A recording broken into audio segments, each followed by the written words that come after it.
welcome to another show. Big Focus! It's We're the back. Big Focus. What's up, Big people? Focus. What's How up, are you everybody? guys doing? Thank you How are you so much feeling? for coming. I'm good, Joel. Yes, I'm you're good. doing Wait, good. Joel. Before we start proper, I've got a Yep, bone to pick against you, man. But do it. before I do so, Yep. say hello. Say hello to all those people who are watching us live right now. Yes. On Hello, Facebook, to everybody. YouTube. If you are watching us live via the Facebook or the YouTube platform, what must they do, Joel? Guys, please, please, please like, subscribe, and share this content. Mm-hmm. And please subscribe to our YouTube page, like and follow on Facebook and Instagram. And in addition, we have one more platform, guys. And we have Napshot in Twitter as well. Twitter, yes, So, brother. guys, don't forget to follow us. We do Please. not just post the random stuff in Twitter, but Ah, we actually post all the latest transfer news, of course. the rumors. But guys, Mhm. we are tested and proven that we Yeah. get the news out faster than any other news platform. So stay tuned in Twitter for Sure. all the transfer news, guys. All right. Yes, sir. And And I think that was go a good ahead, start, Joe. That was a good start for you, Yeah. right? So Twitter it is nap_shot.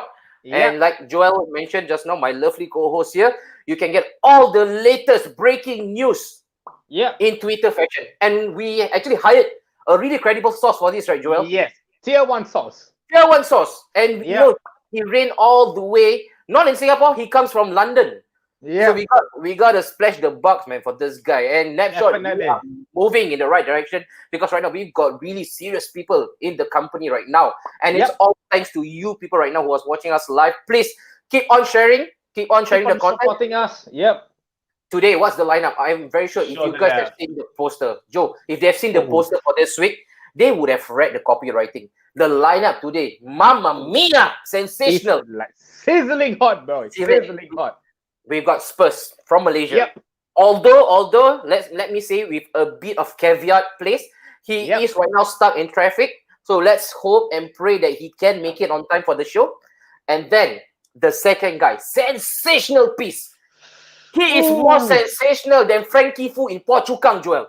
He is more Yes, sensational than exactly. that guy. Really sensational fella. He's the most sensational fella ever. Every single time when Same United, myself. all right, is the main topic of this discussion, he will come in. And he Yep. will not call you all United. He will Yep. actually, or a really derogatory term, Menyo. Ah, yeah, Manuel. Menyo, Joel. Manuel, this. Guys, I remember his last comment. He even stated that Pogba's this, Pogba's that. Even if Ed Woodward's dog caused a miscarriage, it's It's Pogba's Pogba's fault. Yeah. How can you say that? How sensational can you get? So we'll There's bring only one guy who can sit there, man. It was only one guy who can sit Only there. So one guy. we will bring them in. Yes, we will bring him in. And then the third one. This is the one that got my heart fluttering, Joe. Yeah, we the very last minute. We've gone through Richard Marks, right? Oceans apart, day after day. Yes. We've been looking for this guy frantically, Joe. Yep. And finally, we found him. He is, again, legend has it, he's better than Taylor Lautner from the Wolfpack. He is better than Taylor Lautner. This is somebody you should keep your eye on. We'll bring him in later on. You bring him later Definitely. on. So for you guys out there who are watching us live right now, please do share this content around, especially in Facebook and also in YouTube. And then, before I actually introduce you for the first show, let me bring you. I just got a bone to pick, like you mentioned just now. Let's tackle the elephant in the room first. All right, this is fidelity issue, Joe. All right, let's look at this. Joe, what were you doing, Joe? On a Monday night, you were moonlighting, Joe. You were with this great look-alike in the Kel and Joe show. What is this about, Joe? Is that really me? That's the question I'm posting you. Is that really you? What were you doing? But guys, that was one hell of a show on Monday, man. One hell of a show. I'm back again here, guys. You're back again. As always, good to have you around, Joe. But for those of you guys who are wondering, wait, where have I seen this poster? You probably actually caught the show on Monday. Yep. They will be live every Monday, same time slot, 9 p.m. Of course, this is the first time that we are broadcasting live on a Thursday instead of our traditional timing of 9 p.m. still, but on Wednesday. First time on a Thursday, so I hope you all can join us in full attendance. But enough of that. Let's bring in the first. It's not. Wait, Joe. Is he considered a guest, or is he also a co-host? Let's just say he's like the Datuk. A Dato. Okay, He's the a Dato. He's like A the Dato. main special guest kind of a co-host. Okay. Yeah. And is there anything more that we can say or describe this man? I don't I know, mean, man. I'm usually lost for words. We have distracted him too much until people is like, yeah, they surely is this fella. So this time, let's do something different. Because Different. he told us he's got a different way of coming into the show this Correct. time. So wait. We too want to join him. Let's do a bit of a track record. All right, let's rewind. He's done Rainbow. Yep. He has done Rainbow once, and then I think he's done a bit of Ric Flair. Woo! Yeah. Rocky Balboa. Rocky done. Ric Flair done. I'm really wondering. Yeah, what's up his sleeve? This guy is always up to something. All right, and I think Joe, it's time we bring. Like I always mention, Joe, the sexiest man in the universe. I love him to bits. Dude, people can't get enough of this guy. People were texting me, hey, you should bring him from right off the bat. Do not place him right in the middle of the show. Because you can't get enough of this guy. But Joe, to be honest, I'm really jealous, man, by the support and the reception this guy you always receive. Yeah, bro. Tell me about it. It's rousing support that he's getting. Not for the both of us, but for this guy. Yeah. Why? Exactly. Is he all that? He's like the special breed, bro. I mean, let's discuss. Enough. Let's bring the one and only, the most lovable character in Snapshot Studio, the Mayor. Mayor. Hey.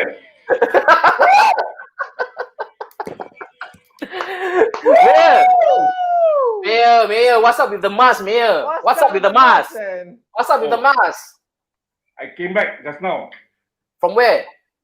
From the shop, lah. So that's why you had your mask on. Bro. With your Kopi copy pen is very important. That's why I forgot to take out my mask. How come the copy pen 1 quarter left only? Because very thirsty. Very thirsty.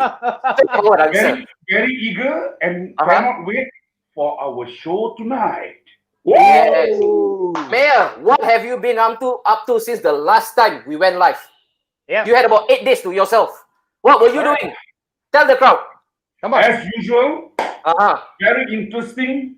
Waiting by the phone and all the medias looking all into the transfers. Big thing happening all over Europe, all over UK. While we'll be watching transfers here, in, out. Very, very exciting moves.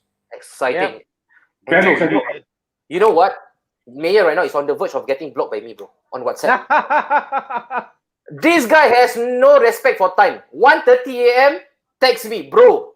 Breaking news. But this is not the source. This is not the source that we're referring to. This guy does not come from London. This guy from Cheras. So this is not the guy that we were referring to, Joe.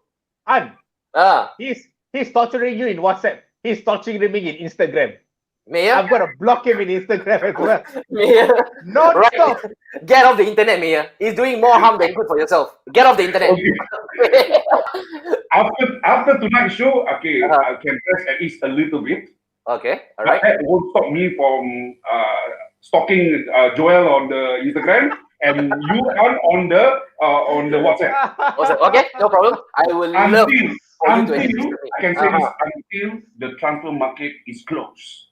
Ooh. That's gonna be a long stretch, Joe, especially for you, United, and me, Arsenal, right? For him, Liverpool, he can breathe a huge sigh of relief. This guy settled, done and dusted. Yeah. That's why he relaxed. But then, Joe and Mayor, let's take a look at the comment section first. We got a lot of people coming in. Let's go. Let's do this, man. Same show, same intensity, but different time slot. Woohoo! Welcome back to the comment section, FJ. I think, Joe, the woohoo is a bit contagious. It's not very addictive, bro. Ask Joel.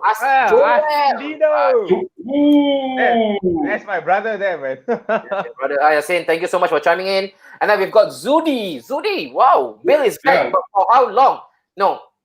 The same question is being asked. So we probably get an answer tonight, all right, from the Malaysia guy, from Spurs, of course, representing Spurs. If he can make it on board, this question will be posted to him. And then we've got Muhammad Akil. Come on, you guys. Come on. And then Haikal Ismail, what's up, guys? Joe, there's a question for you. What do you think of Tottenham? All then, but nothing. no, Hafi Hakim actually gave the answer. There you go. Shit.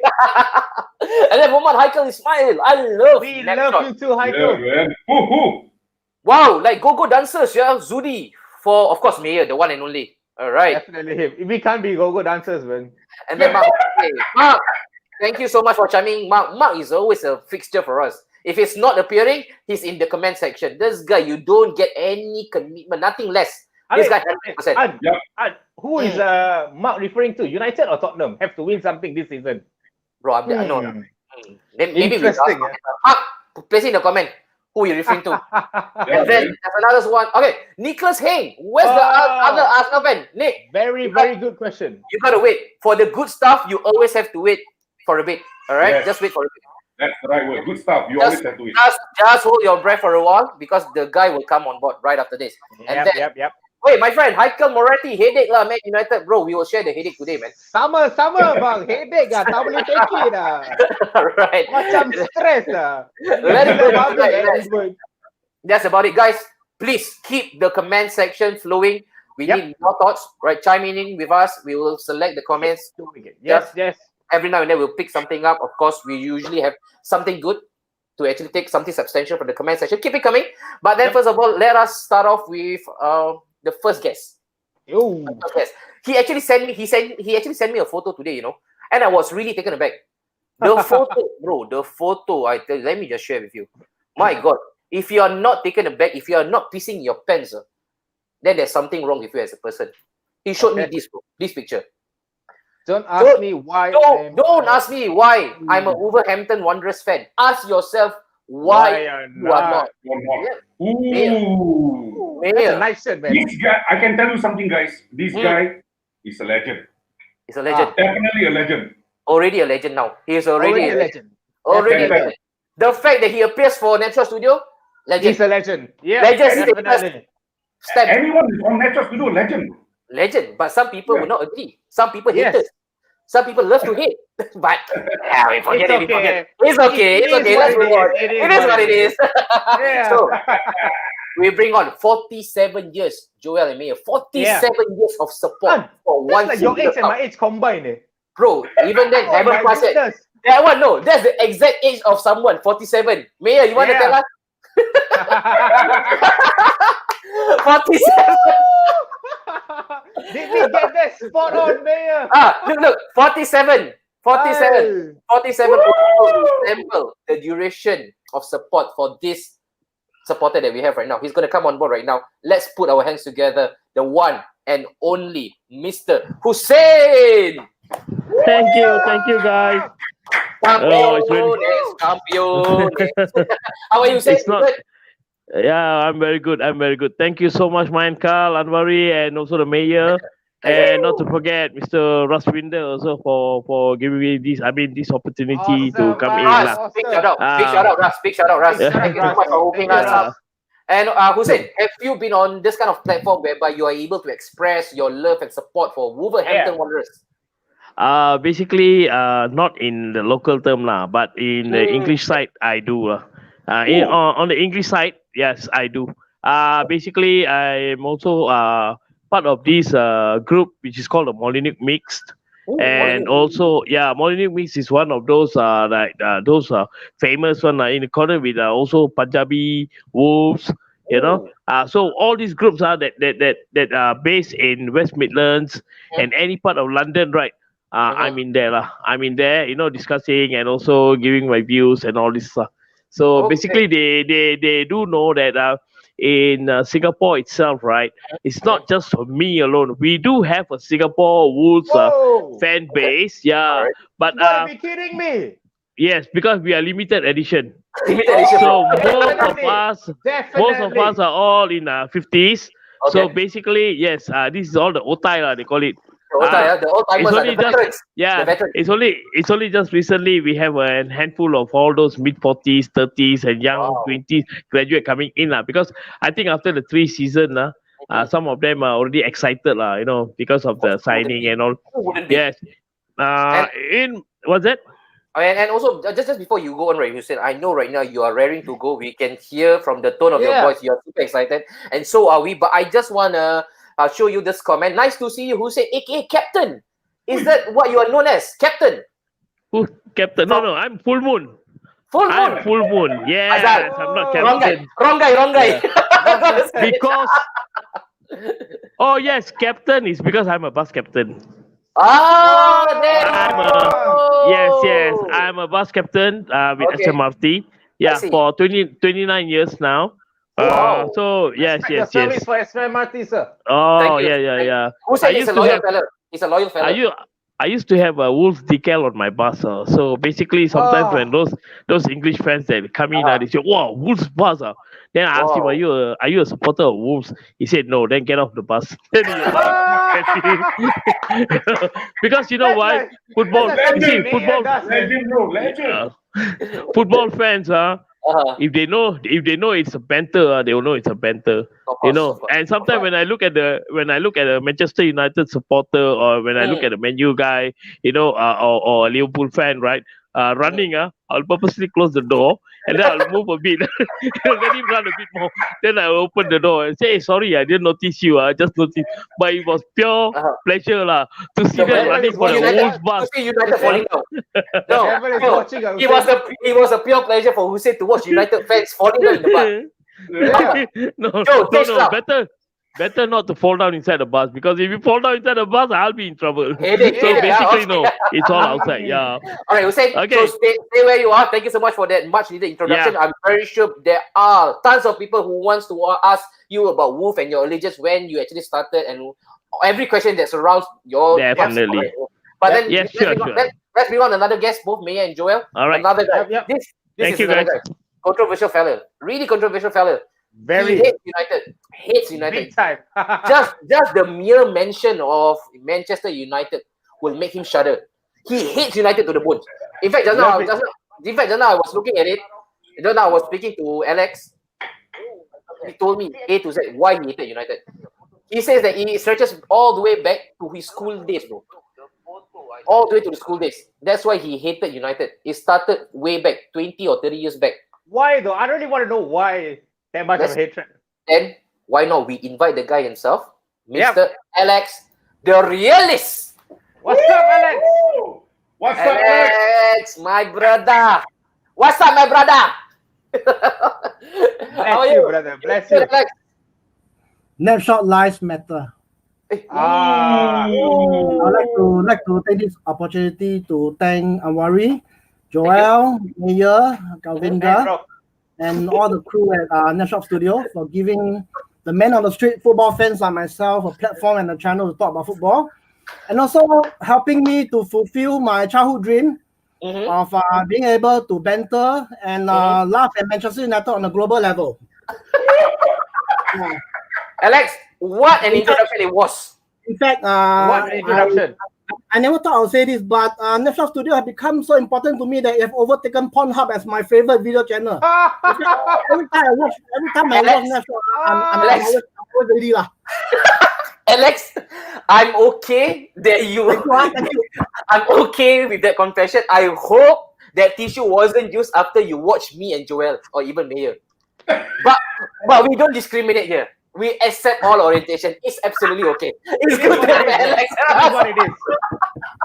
But Alex, there was a guy that was asking for you. You know this guy or not? Nicholas Heng. Huh? Any idea of this guy? Okay. Number one, this guy's my boss. Oh. Number two, this guy is a diehard Man U fan. Okay. What's Number up, three, this guy is Nicholas? a diehard Arsenal hater. Okay. I think that's good enough. That's why he's asking for. We need him in the show, man. We need him in the show.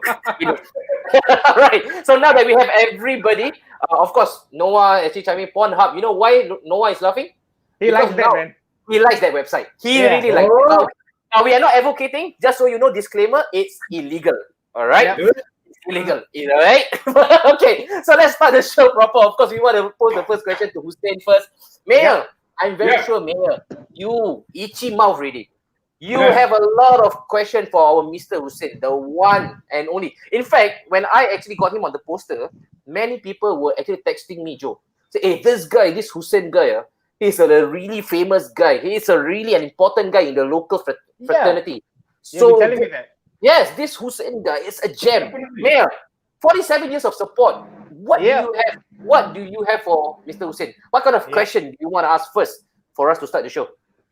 I personally think that before I ask him a question that is everyone wants to hear, I think we have to congratulate him for that 47 years of supporting Wolverhampton Wanderers. Thank you. Yes. Thank you, guys. And past 2 seasons have been into a Premier League side, which is a top flight football. I can't see any other league so far which is actually as exciting, and they nearly went into the Europa League. Which is into the semi-finals. But thanks to us. But never underestimate a pack of wolves. Ooh. Yep. Yeah. Never underestimate. And of course, Hussein, that's a really good startup. That's a good narrative for us to Yeah, start that's correct. the show. And Hussein, of course, you mentioned 47 years, but take us all the way back. Wolf and you, the love affair. How did this start? We really want to know. Okay, I was in the Milo training scheme when I was 11 years old. Okay, so when I was 11 years old, at that point of time, I didn't have a club. Okay. So it was in 1974, the League Cup final came in. Okay, 1974 League Cup final between Manchester City and Wolverhampton Wanderers. Wow. I have, apart from me, I have 6 small siblings. Okay, who support different clubs. So basically, I'm the number 6, and I have another brother who is number 7. Okay, so the rest are all in the top clubs. Okay, I don't have to mention what are the club, but it's all in there lah. So basically, they asked me, when are you going to choose your club? So I said, okay, today's game between Manchester City and Wolves. Okay. When I watched the 1974 League Cup final, of course, I'm just an 11-year-old boy sitting down. I was attracted by the color of the jersey. Ooh, orange. Okay, it was orange, gold, and black. We call it. Yep. Okay. So I was thinking, hey, this team is also playing very well because we have Kenny Hebe, John Richards, we have John McCall, we have, all these top British Bulldogs, playing against a star-studded team of Rodney Marsh, Colin Bell, and all these Manchester City players. So we won the game 2-1. It was a very exciting 1974 League Cup final in Wembley. So it was from there was no turning back. I told myself, this is a club I'm going to support because I was crazy about Derek Dugan and I was also crazy about John Richards. And I always imitate myself to be the striker, John Richards. I try to imitate the way he ran. I try to do everything. But actually, I'm not a striker. I'm a defender. But I still wear number 9 jersey. I still insist on the number 9 jersey. So by that time, that was the affection I had. Then over the years, going through the years, there were actually more lows than higher. But because I'm so attached with the club, and I tell myself that this is the club that I intend to support all the way. So going up all the way to the 80s, then we start when we won the League Cup again. The League Cup, there was a solitary goal scored by Andy Gray against the star-studded, European Cup champion Nottingham Forest. Remember, they are back-to-back, led by Brian Clough. It was a fantastic night because that day I was only 17 years old. I watched the game and I cried. That was the only cup that we ever won in a top flight. Okay, so I was only 17 and I was so excited. We are going into Europe, for the first time. But definitely we got kicked out by Sparta Rotterdam, Feyenoord Rotterdam, on a home and away on away leg basis. So that was the only one game that we and apart from that, then after that there was a downhill trend. And this is sorry. So sorry to cut you in. And look at the amount of passion, right, Mayor, when he's actually reminiscing the good times. It's as if it just happened yesterday, and that's the beautiful part about football. You could hear the pure joy, his tone when he was again just doing a bit of retelling. Just reaccounting for what actually happened. That was what, nearly 30 or 40 plus years ago when he was a teenager. And for him to actually recall even the name of the players who scored on that day.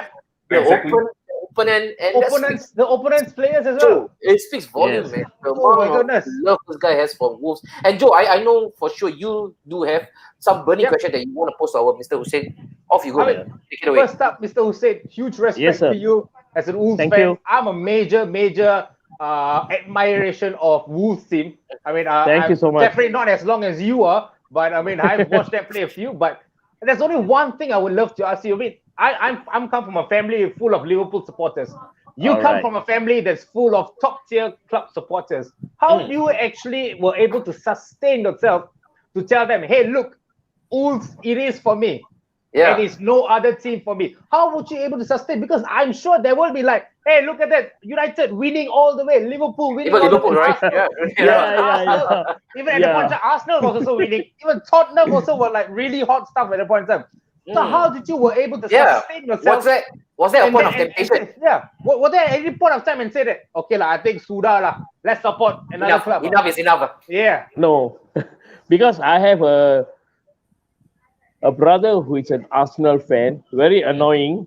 Hey, Whenever they start, whenever they cut you a bit. They are basically super annoying. Yeah, annoying. Yeah. So, yeah.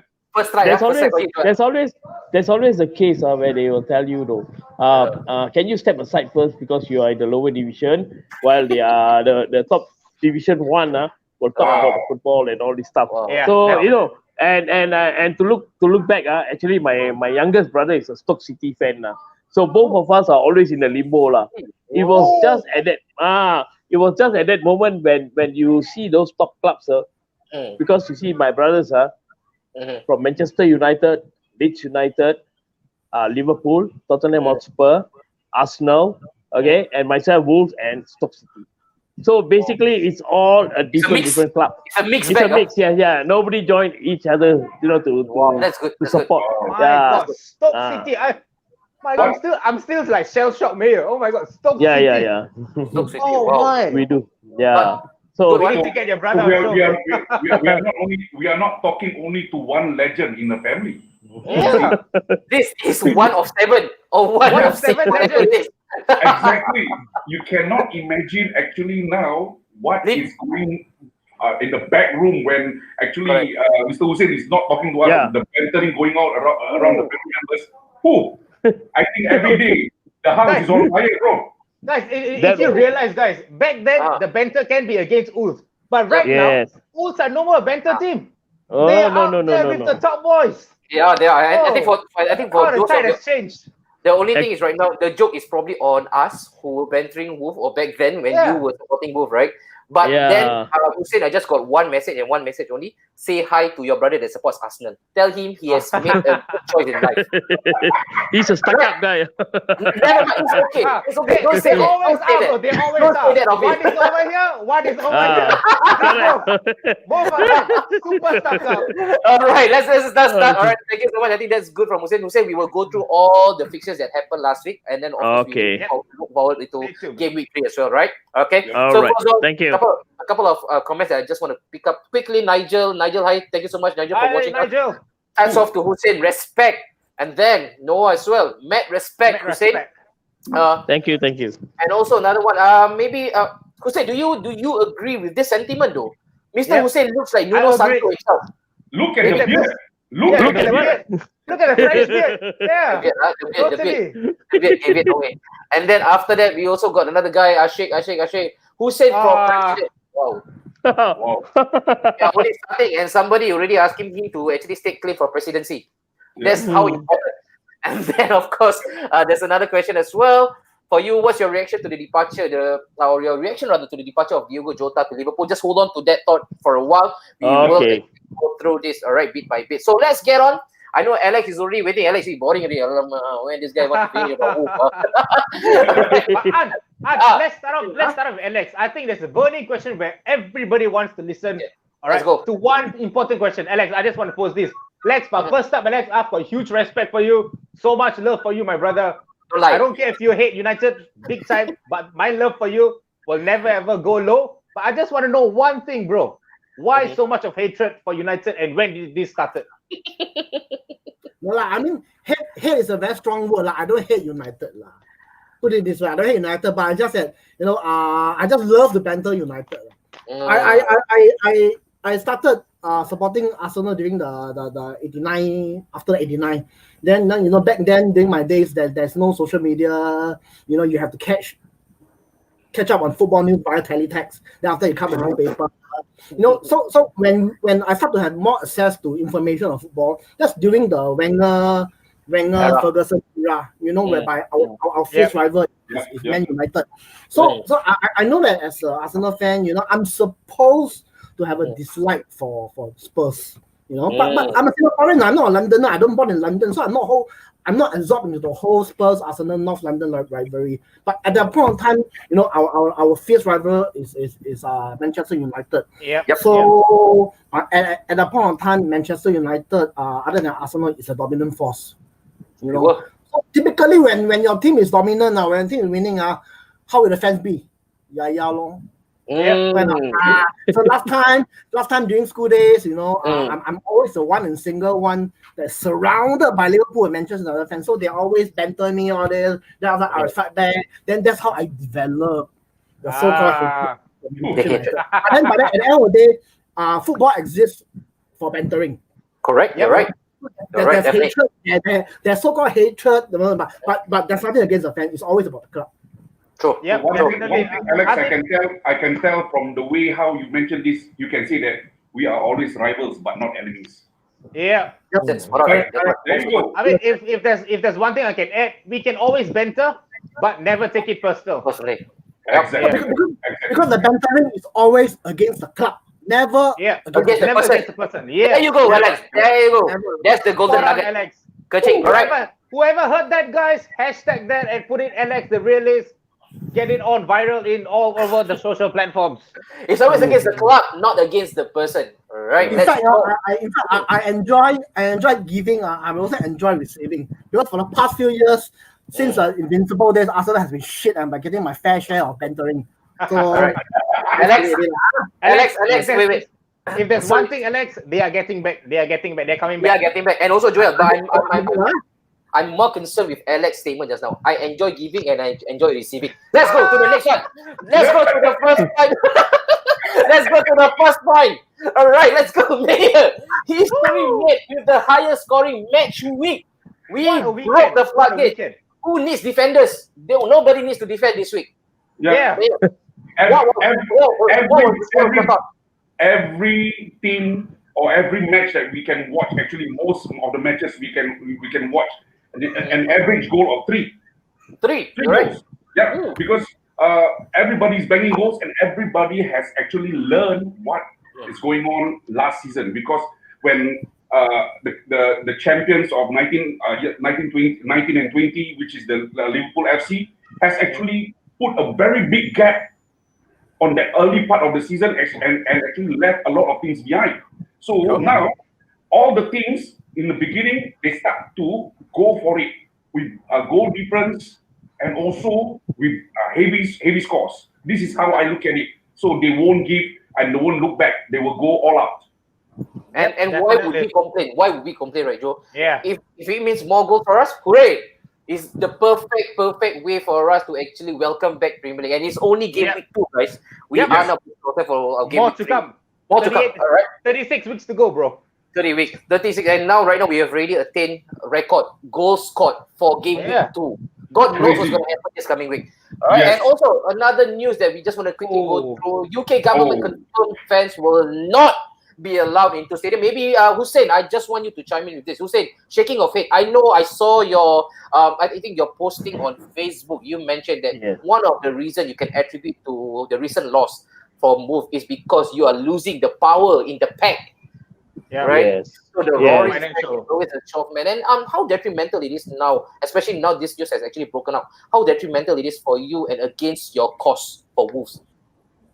Definitely, I have to agree. It's a big meltdown. It's a big meltdown because you see, I've been supporting the club for 47 years. Along the way, this club has got a huge following. The community itself is all just totally loyal to the club. Come Tuesday night, on a rainy day, whether they go home or away, it's always a sellout. You know, the Yeah. Golden Palace, Molineux Stadium is a Golden Palace. You know, match day, free match day, it's all a ritual for them. So to have this because of this pandemic and the circuit breaker and all, so it is really a huge what you call it setback for us also. Setback, yeah, Not of course, only yeah. us lah, but to all the EPL clubs also. Because you look at the game, the aura is not there already. You know, it's just that it's like you are watching a friendly game. Highly Yeah. friendly game, yeah. Like a And pre-season friendly. did you realize that when they kick the ball or when they hit the ball, it's like the ball is not fully blown, you know, it's like puncture ball, you know, the sound. You can hear the sound. You can hear the sound. Yes. Right, you can hear the thud. Yeah, true, you're right. Of course, there are goals lah. But other than that, if you look at the game, football without fans is nothing, you know. Yeah, true. Football without fans. Seriously, I'm very serious. Yeah. Right, and let's hope and pray. Of course, us in the local context, we are now bracing for ourselves for what could be. All right, phase 3. So we are reopening slowly. You are in Malaysia yourself. I'm very sure that is also the case in Malaysia. You guys are actually bracing yourself for the return of normality. So let's hope that will happen as well in England. But also point to note, I actually watched a couple of matches from not England per se. It was in Italy and also in Spain. Actually, I think in Germany, in Bundesliga, Germany, Germany, they actually welcome fans back. And to hear the fans just again giving off applause, and especially when the team is on the attack, everybody's on the feet. I think that's really a beautiful scene, and them just clapping off the energy and the adrenaline. That is something that we all sorely miss right now. Especially bro, the songs, the way they sing. It's like a 12 men in the pitch, bro. You just cannot emulate the scene, right? Especially for a team like Wolf, who is always closely knitted. Their home form is usually the backbone of their success. Usually, and nobody wants to travel to Wolves right now. Nobody wants to go to the Molineux. But at this current moment, if you need to play Wolves, this is probably the best time to do it because they don't have their fans behind. Correct. Right, and then that will be the sentimental across the board. Yeah, I'm ready. I ask you, your show got PG rating or not? You have. Go ahead. Okay. So I just want to let you know an analogy. Football without fans, like sex without foreplay. But Alex, some people don't want to waste time. For the kill. No show. I didn't just explain that. Okay, and with that, all right, with that, we go on to the first game. Everton, West Brom. Let's do a bit of a round table fashion. All right, we go on with first. Alex, I want you to take this on first. Everton 5-2, West Brom, convincing victory. How impressed right now are you with Everton and this mini resurgence of theirs?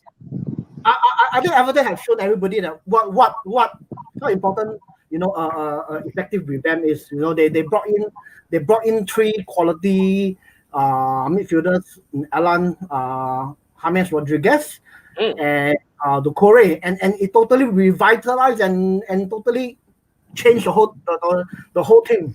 I mean, if you watch how they play, they really dictate everything, and Richarlison and Dominic Calvert-Lewin, they are definitely the beneficial of a very able midfield, and they're really very convincing. And Everton is definitely a team that you should look out for. They top 4, I think a bit stretching it unless in the next 2 weeks they make some surprise purchases. If not, now they should be serious contender for top 6.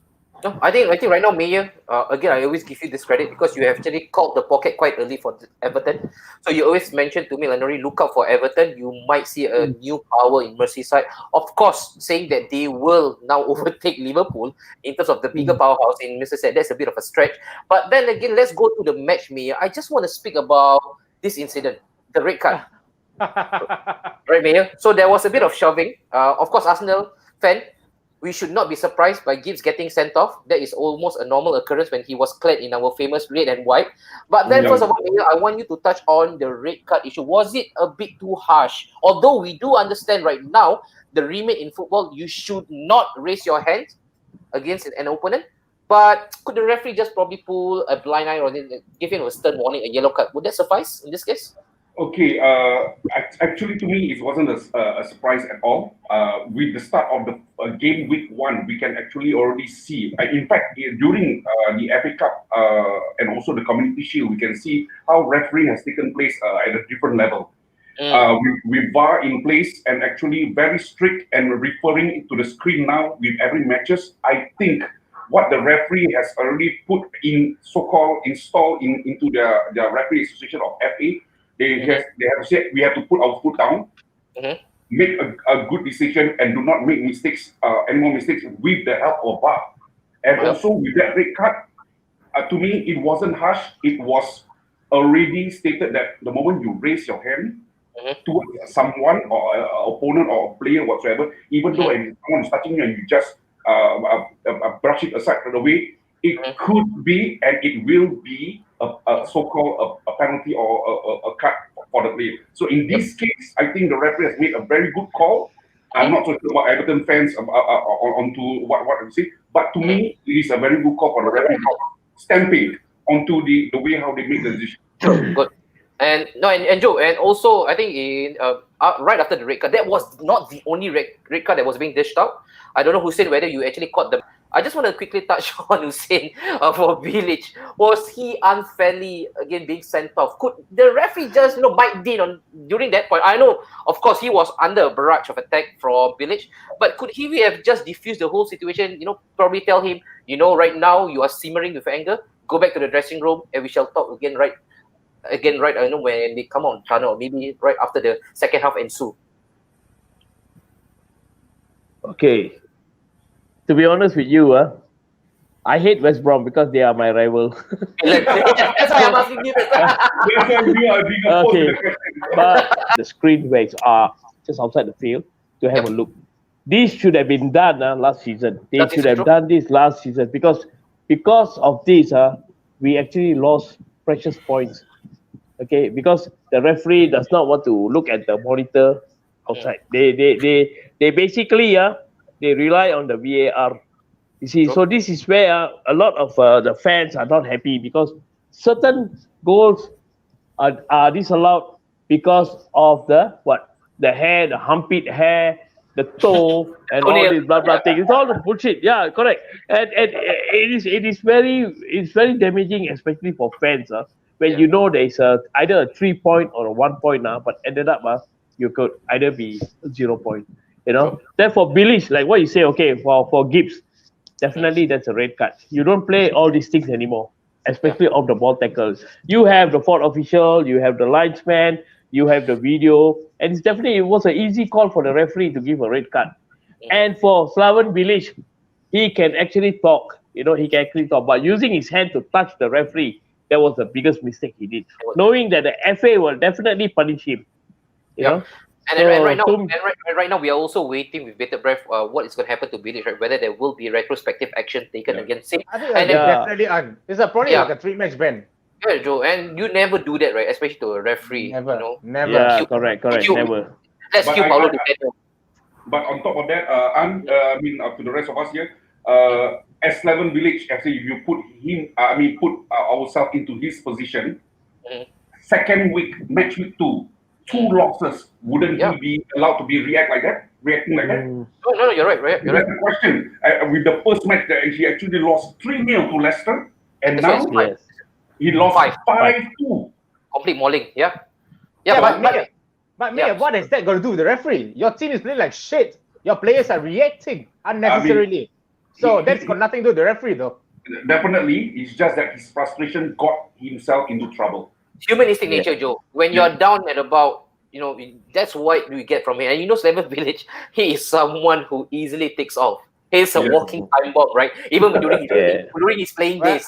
Yes. What I can say is welcome back to the EPL, and this is not going to be taken lightly. I think it's going to start to eat some humble pie in. And Joe, let's not try to glaze over the defeat by West Brom. But if I'm a West Brom fan right now, there is a small cause of optimism, and that comes in the form of this guy, Diangana. What a player! This one is going to be the bargain on. Yes, 18 million, and that's why Mark Noble again. He was completely livid. In his Twitter account, he went straight for the owner's throat or the management throat. The fact that they actually let go of Diangana, that speaks a lot of inefficiency on the West Ham side. What a player he is! What a player! And of course, another beautiful goal. This is probably goal of the week, guys. Thank you so much for goal of the week. This could definitely make the list. What a free kick, man! Sweet left foot top corner. You could have 10 goalkeepers right there. Nobody's going to save that all day long. No. All right. So let's move on to the next one. Let's move on. But before we do, let's see if we have anything. Gigs, not Comments, Ox. bro. Yes, Happy, correct. Finally, they got their identity right. And then, to be honest, it was a deserved red card. I believe this was against your team. 100% won a red card against the opponent. Rightly so, son of Aphrodite. And James is pure class under Ancelotti. And you know what? It's great that you mentioned that. On Monday, we will have a bunch of Everton guys coming on board for the show. I feel for that one. You definitely don't want to miss it. You know, this is the best time for you to be an Everton fan. Yeah. They are now out and about wearing their blue shirt, proud. This is the best time to catch them.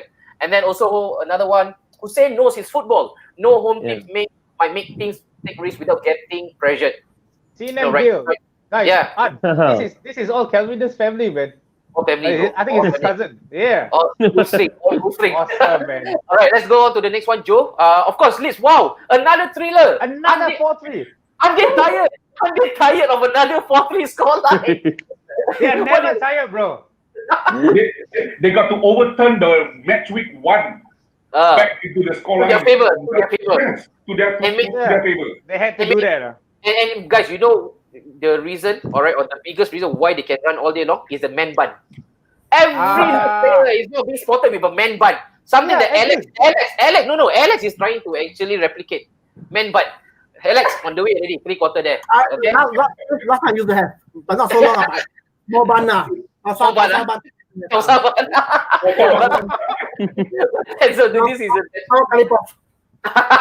Leeds versus Fulham. Of course, we want to speak just quickly about Helder Costa. Maybe Hussein.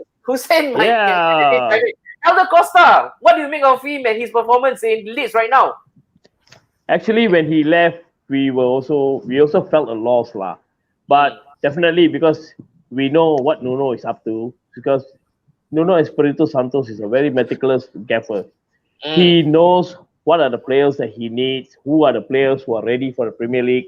When he let Douglas left, Costa and Ivan Cavallero left for Fulham, we thought that it was going to be the end of the world, We really thought it was going to be the end of the world. We thought, oh my God, what is he doing, But then he brought in players. He brought in Raul Jimenez. Okay, he brought in. Okay, that happy fit, 5'3". Okay, Daniel Podence. He brought in. The guy who Kevin De Bruyne to the goal. Okay, these are the players where we are looking at and we are telling ourselves when he brought in Pedro Neto and Bruno Jordao, these two were youngsters coming down from Napoli, and we were like kind of shocked. No, all these youngsters are coming in, but then again we breathed with fresh air because we knew in Nuno we trust. Nuno we trust. And and you look at the players how they've evolved. If you look at people like Helder Costa, he's really playing well now because basically he's got a good a manager in Marco Bielsa. Yes, and you can really see that he's doing very well. And I like the way Leeds is playing because they are really on the offensive. But for how long we won't know. No, the question beckons, right? How long? And Alex, of course, we know Helder Costa. If you remember, this guy was one of the chief tormentor when we played Wolves at home last season. I don't know whether you still have the recollection of that match. But now you look at the expensive way of playing for Leeds United. You reckon they can sustain over the period of another 36 more games, Alex, to go? Can they sustain? Actually, I watched this match briefly. And my immediate thoughts is both teams are going to have a hard time in this league. Because if you look at it, let's talk about Leeds. They won, but they considered 4 against Liverpool and they considered 3 against Fulham. And Fulham, in the first match, they lost 3-0 to Arsenal, and now they consider 4 goals. So both teams in two matches, they considered 7 goals. 7. Correct. You cannot survive with this kind of defense. So I start to worry a little bit. I mean, for both, especially Fulham is going to be tough. For Leeds, they have to work on defense.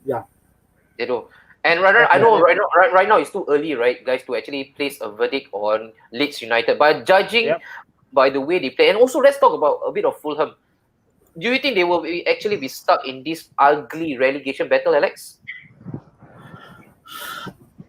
the science, I mean, the science tell us this lah. That Okay. likely they will be mired in if I were to bet, I will bet that their coach will get sacked. First, yeah, Then true. they will bring in another coach. Then they will struggle, and either they will survive by the skin of their teeth or they will go down. Yeah. But if you ask me, I'll make Fulham one of the favorites to go down. Yeah. Okay. All right. Definitely. All right. That's Alex's part. All right. I don't know whether you guys agree or not. Please place it in the comment. For those of Yep. you guys who are watching, please leave it. We want to know: do you think that What do you Leeds United and Fulham can actually survive the brutality of being in the EPL? Okay. Let's add Yes. West Brom to the list as well. Let's add West Brom to the list. West Brom, of course. Yeah, this trip. It does not look shiny. It does not look shining for them. Right? But I must add that the league needs Leeds. We need Leeds. Yes, We definitely. We need We do. Leeds to make everything more exciting. Entertaining. Because they are also die enemy of Manchester United. Okay, Alex. I know where you're going, Alex. Okay, it's good. Okay, we've got Sudhir Menon here in Nuno. We trust, definitely. Yeah. That is the theme right now for all the Wolves. And then why not, right, Alex? Because we were also apparently linked to Nuno Santos. So our fortune could have been changed massively. We have actually gotten the Portuguese Maverick himself. But I think we got a better deal. We got the longer end of the straw with Mikel Arteta. Maybe. Remains to be seen. Right, let's go. Let's go with the next one. We've got the one that has gotten so much controversy. Man United, Crystal Palace. Of course, we have gone through this at length. Joel, I just want to quickly take it from you. First of all, your old boy coming back to the Old Trafford. Theatre Welcome of back, Dreams. Zaha. Or is it Theatre of Nightmare now for United?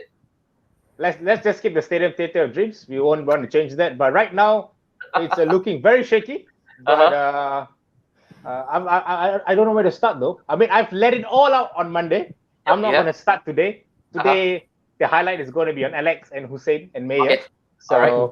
I'm not going to start anything. I'm just going to say it in one phrase.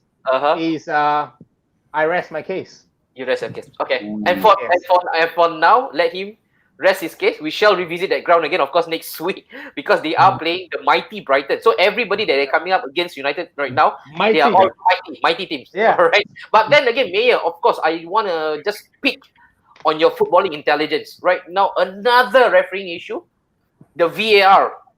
This has caused a bit of controversy because I watched this match in full. First and foremost, the new ruling for handball. Now, previously, there were a bit of mixed up. Ball to hand, hand to ball up to the face, ball backwards. And now they have come up with a brand new ruling on handball. It's slightly soft, in my opinion. What say you, Mayor? Is indeed, I mean, in the naked eye, we as a side or bench warmers, as in watching as fans, or maybe from the TV, won't be able to catch it. I mean, with our naked eye to say, oh yeah, it's definitely handball, definitely no. But this is where actually VAR comes. The referee needs to see it properly, and when they played it in slow motion, it definitely shows something to actually what do you call that? Second, the opinion of it is a handball and it's a penalty. So that is how actually. But I wouldn't actually contest on what the referees are doing now to show actually that it is actually a penalty. So that's where how actually the referees have actually turned their refereeing around since last season and this season, and also has been like mentioned by Mr. Hussein and also the rest of us looking at how the refereeing has been going on. It is actually serious. Yep. Looking at now you're pointing. Okay, you continue. Anwar. Yes, and this is where, thank you so much for that, Mayor. Hussein, again, another point of contention, something that has gotten the United section talking. And I think in all fairness, if we were to take a bit of our biasness, there was something for us to shout at. This new ruling again, where when the penalty is being taken, both feet must be planted on the line. So now they are going really nitty-gritty. It's almost microscopic right now for goalkeeper, penalty, VAR. What do you make of this, Hussein? Is this too much for us to handle, too much for us to think about? Well, I think they started the VAR, so they have to come up with something to either suit the what you call it, the angle of the fans and all. Because otherwise, if you look at the game, there will be lesser and lesser goals. Because at any point of time, when your favorite team scores, you would like to really cheer. You would like to really, in the stand, you would like to shout it out and all. But right now, you will just have to wait.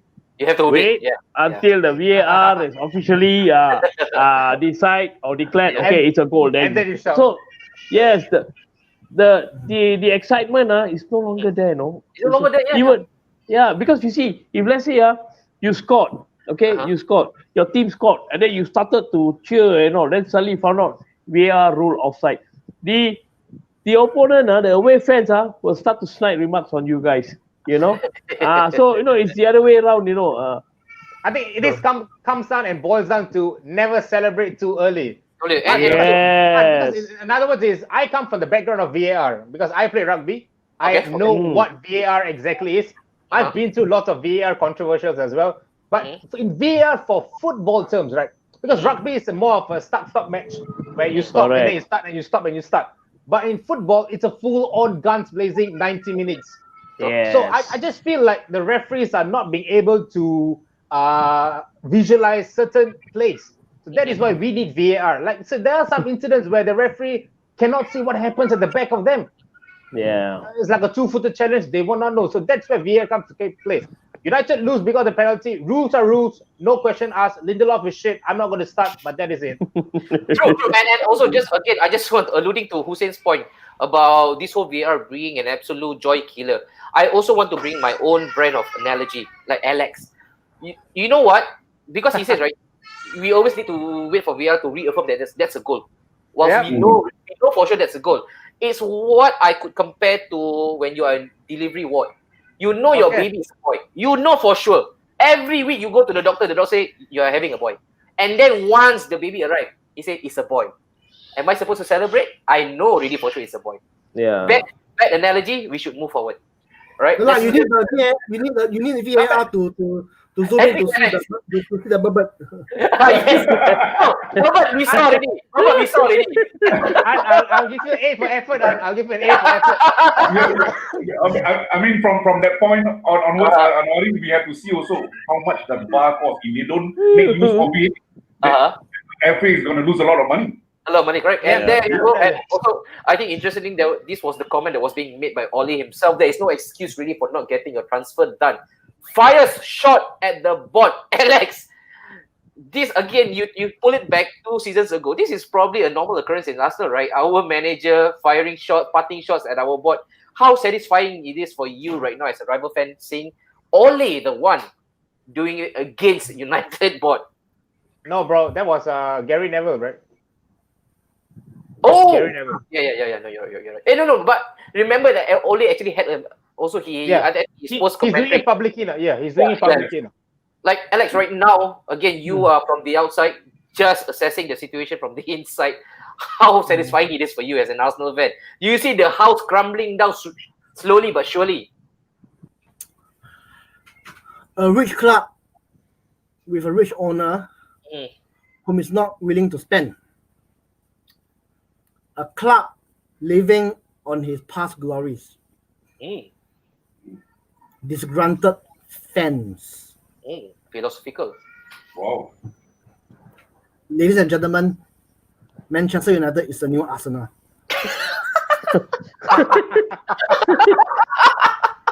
With that, we shall move on. I mean, Alex, you can wish for that, Alex, but it's never going to happen. You know that, man. Joe. Yeah. Joe, don't bet on it, Joe. You're on a fast track towards the Emirates style. All right. So let's go on to the next one. Arsenal, West Ham. What a boring game, Alex. Quickly, I want you to touch on this. Of course, there were a couple of murmurs online saying that, wow, if this is how we perform against West Ham, whom we all expect to completely walk over, we are not looking forward to the Anfield trip. What do you make of this? Okay, I think this match bring the Arsenal fans back down to earth. From the euphoria of beating Liverpool, winning the FA Cup, Community Shield, and convincingly beating Fulham on the first match of the season. This match tells us that actually, there's still a lot of work to be done. In fact, West Ham packed us back and made us look very ordinary. Ordinary, yeah. I agree. We are lucky to walk away with 3 points. And this match tells us that we seriously still need addition to the squad. Okay. And right now, great, you actually touch on addition. Where, of course, it's clear as day, we all know as Arsenal fans, we need to strengthen the middle of the park. But if we don't, as you know, our board, they are really notorious. When you expect them to actually come to the fore, they will usually throw spanners in the work. Do you reckon, looking at how we are moving in the transfer market, because the thing is, I'm an Arsenal fan myself, but I'm starting to feel a bit edgy about our transfer dealing, because the last one we signed, of course, this guy, Gabriel, and what a signing this guy has been. Yes. But that's about it, Alex. Right now, there are no news, there are no sound coming from Twitter or all social media accounts. We keep hearing that Partey, our same mention that's being thrown into the bag again and again and again. Nothing concrete, because right now we are not able to sell our Deadwood out of the club. Isn't that worrying for you as an Arsenal fan? Okay, I want to share with you why this time around I feel a little bit different from the past few seasons. Even though I'm called Alex the realist, but this time around I'm in fact a little bit more optimistic on the transfer market. And let me tell you why. If you recall, when Arsenal signed Willian, how did we manage to get Willian? Arteta shared with him a 3 years Champions League plan. Yep. Okay. Currently, last season now we are a 8th in the table. Okay, for a team 8th in the table, within 3 years to move on to win a Champions League. Okay, and then for a rookie manager, for Arteta, where his reputation is on the line, in order to make this very bold statement, okay, I do not think that he's just a salesman trying to sell ice to the Eskimos. Okay, I don't think. I feel that he has been assured, and he know that the board will back him, because he made a statement. When you do not strengthen because you do not have Champions League money, okay, your rival will strengthen, and when your rival strengthen, okay, the gap widen. True. When the gap widen, you make it even much tougher to catch up. Okay, so so what I felt is he dared to make this statement. It means that he's confident that he will be supported. And what is happening now is we're desperately trying to lay long to sell our players, to get as much funds as we can, okay, and then make the necessary purchases on the last day of the transfer window, which is typical Arsenal. Sure. So I'm confident. If you ask me now, I'm confident that we'll bring in that 2 player, okay, that will help us to really fight for top 4. Okay, well said. Yeah, well said. But on top of that, I just want to add this for Arsenal, as in Eddie Nketiah. Aren't you glad that they did not sell him to score the 85th minute goal to get Arsenal that 3 points against West Ham? As an Arsenal fan, I watched Nketiah, and if you look back at some of his goals, a lot of his goals he got it through hard work. When he went to pressure the keeper, things like that. It's not necessary. It's not a goal poacher, a goal scorer in the mold of Aubameyang. So it's still too soon to make a judgment on Nketiah. And my personal view on him is he's a little bit lightweight. He's a bit lightweight, and is he the kind of striker that can give you 15, 20 goals a season? I'm not convinced yet. Yeah. Okay. And there you go. Another comment that is actually worth highlighting. Alex has elaborated more than enough for the Arsenal camp. Just wait for the midfield incoming purchase. Again, we are all waiting with bated breath, me being an Arsenal fan myself. But then, of course, we will discuss Arsenal again plenty right after this, because we have the upcoming game, Mail, against your team. So we will review that shortly. And then let's quickly go on to the next one. All right, let's go. Quickly, I just want to touch on Spurs and also Southampton. What a turnaround. What a Hussein, turnaround. again, I don't know whether you actually caught this match, Hussein, but then again, Spurs went 1-0 down. And then if you're a hater, you'll probably be clapping your hands, say, hey, there they go. They are going all Spursy. And then if you were to reopen, or rather you switch on your TV, you might be thinking they are playing a replay match of probably a few seasons ago. Because nobody would have expected that scoreline to actually prop up. How impressive was it for Spurs? It's almost Jekyll and Hyde, right? Last week, they were again really cagey. 1-0 loss. And then suddenly, they release that shackle. You Son scoring 4, Kane assisting with 4. How impressive it is looking at Spurs. Okay, to be honest, I think if you really look at Spurs, they have a very credential attacking team. Yeah. It is all down to Son's pace. Okay, Son's pace is something that has caused a lot of problem to the high line of Southampton. Southampton likes to play a very high line. They are the type who likes to attack on a very high note. So they need to realize that someone like Kane and someone like Son are those you don't give them that half chance. When you give them the half chance, they will punish you. Meaning they could run with the ball. You see, they could run with the ball. So for Son to score that 4 goal is a real testament to tell Southampton that yes, you can attack, but you need to defend also. And I have to be honest, Southampton is very, very poor at defending. Yeah. Yes, very poor. And again, I think if you're Ralph right now, you'll be scratching your head. Two losses right now. Again, losing 5 at home. There is something that yes, correct. Also, but then again, we also have to also take into consideration they also suffered again a complete rout against. Remember Leicester 9-1, only for them to make a huge comeback. After that, there was a sustainable run of fixture whereby they kept winning. So again, correct. Let's give Ralph. I know Ralph. Of course, they have the fullest of trust in Ralph. So let's give him a bit of time. Let's not go all too gung-ho on him. But then, of course, if I'm Ralph, I wouldn't be happy at the way my team just completely capitulated, especially in the second half, right? And Joe, right now, I just want to quickly go over front 3. Look at those 3. Of course, we were supposed to have the Spurs guy. Right now, it looks like he can't make it for the show. But look at that, man. You've got the blue-eyed, you've got one of our own, we've got the Asian Ronaldo. Bro, this is fiery. Sonaldo. Harry Kane and Gareth Bale. Oh my goodness, that is fiery, man. On paper, look at that. Whew. Yeah, man. And do you think they have that chance to actually just usurp that 4th spot, like even the 3rd spot from United? I saw it in some interesting video. They said that if Jose Mourinho is able to get 70% of what Gareth Bale was before going to Real Madrid, I think Tottenham really, really stand a chance this year to fight for the title, bro. Really, really.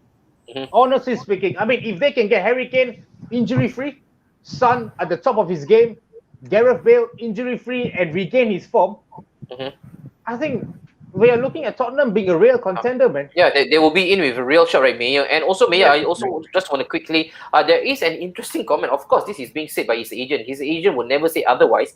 But he said Great Britain should be very proud of Bale, that they should be kissing the floor that Bale is walking on. Are we really overhyping the return of Bale? It's just okay from that point of view. The agent is actually trying to tell that he was mistreated down where he actually brought Champions League trophies. As I can consider it's like not say single-handedly, but he was there and played for the team, won the cups and the titles for them. I think he won it for them, Mayor. Actually, he won it. For them. They won it for them against Liverpool. How he fight? Come on, look at that goal. Bicycle kick. It's icing on the cake kind of goal. You can't contest or deny that he was still a great player and actually bringing the European Cup. I mean the Champions League Cup for Real Madrid. Now back in Spurs where actually he started to flourish and become the great player that Real Madrid wants him. Just to get that back on point, when Jose Mourinho was in Real Madrid, he wanted to buy Bale before Mourinho was sacked. True. We all heard that. Yep. Only when he left Real Madrid, then they brought in Bale. Yep. Yeah. So this is like so-called, I finally got my man, so I see what I can do with him, and I'll make the best out of it. Okay. Yeah. But don't you think it's about 3 years too late for Mourinho and Bale for his supposed reunion? So that's why I never mentioned the word reunion. I will think that it's either make or break. Make a break. Okay. All right. Let's go on. But of course, as a whole, we are happy to welcome Bale. If he actually performed to whatever he did at least 70%, man, this guy was an absolute monster. He was explosive. No, the goals that he scored, he can run alone from the left. He can even sit on the stand, come back, and then score another goal. He is that lightning. I think one of his goals was like he literally ran outside the line, cut the defender, and then came Barcelona, back. right? That was I think the Copa del Rey. Oh my god! Final. And but then of course, we also have to manage our expectation. This is not the same Bale who left the shores of English football for the sunny Spain.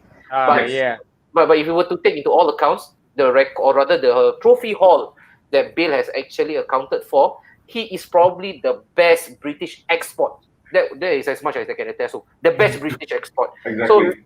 So let us not throw eggs at him. Let's see how he performs. Like again, that the reports are saying right now, if he gets Jose can get anything good out of Bale, right? We all should be on our tails. We should all be wary for now. Yeah. Right?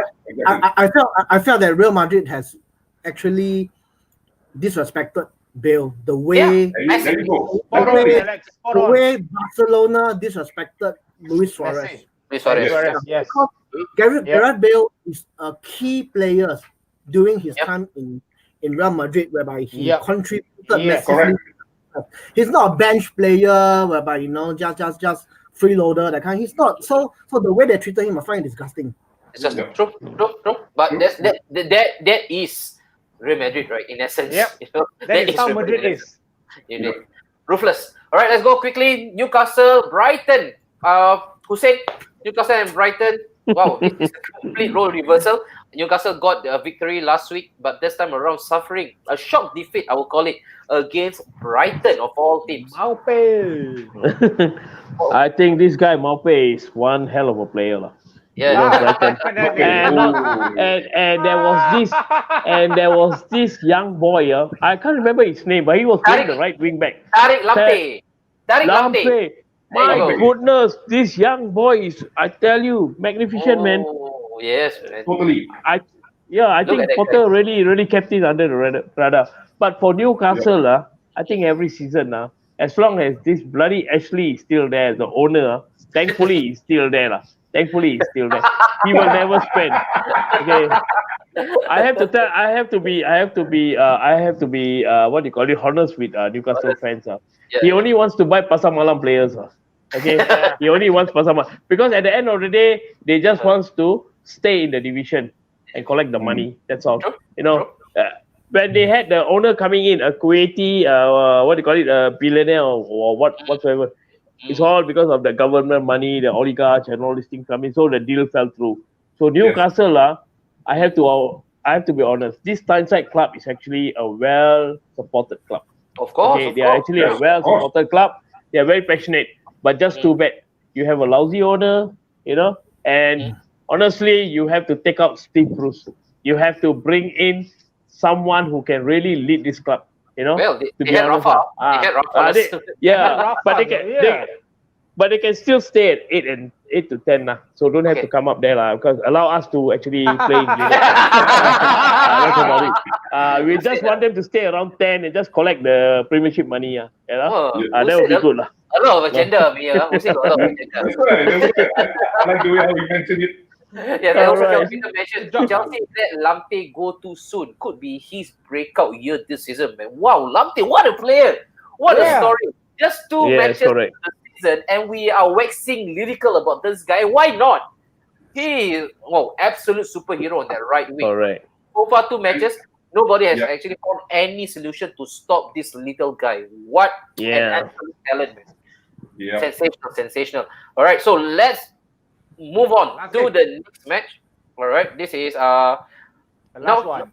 The big one, of course. Chelsea, Liverpool.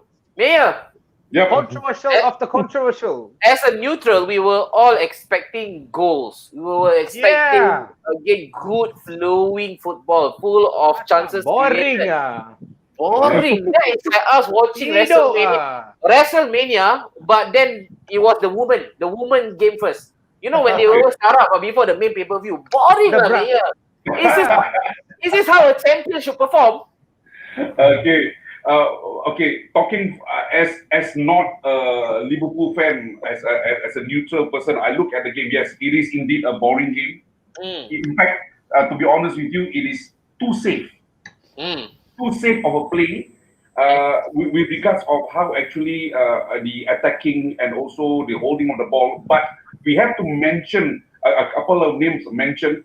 It's a little bit of, I mean, it's not a little bit, actually a lot, a game changer when a particular player came in and actually made a name for himself and changed the game. I know you want to talk about Fabinho. Right? Because No, Fabinho is actually, to me, since you mentioned about Fabinho is actually, to me, is the man of the match. Of course, he was, right? He was officially the man of the match. No, he was Mane. Oh, it was Mane. Okay. Mane was man of the match because he scored the 2 goals. But I see. Anytime, that's why Klopp also mentioned, anytime, if it's not because of the goal, Fabinho will be man of the match. Okay. So that is how I like. But the person that I'm talking about, none other than our new number 6, Thiago Alcantara. Yeah, he came on second half.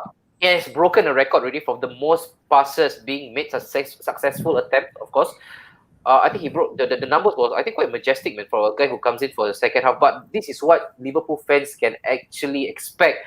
He's not gonna lose the ball. His crosses, his switch passes are usually pinpoint. And how impressive was it, May? Of course, it was just a brief outing.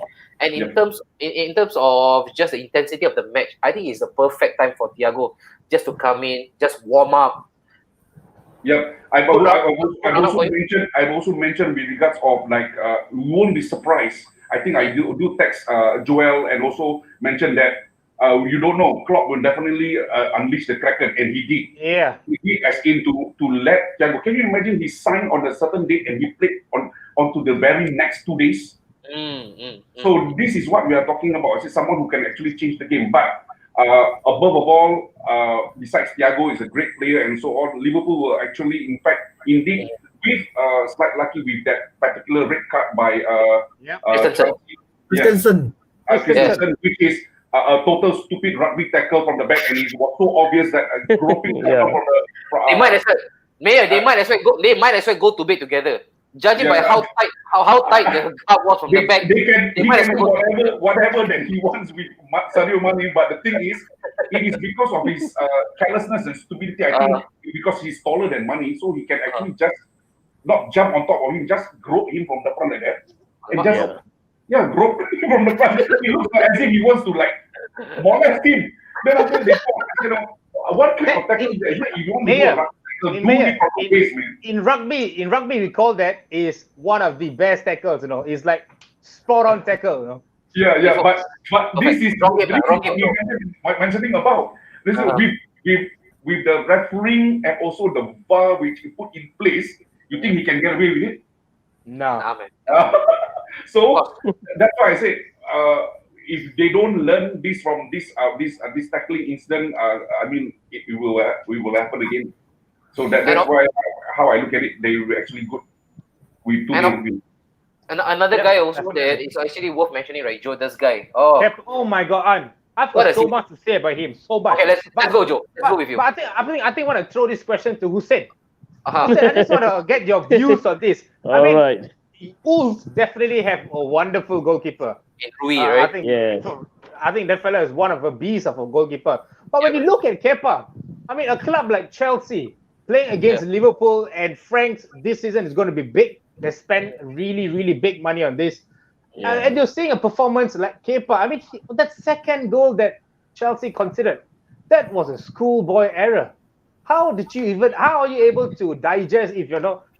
If imagine you have Kepa in your squad, how are you going to feel it?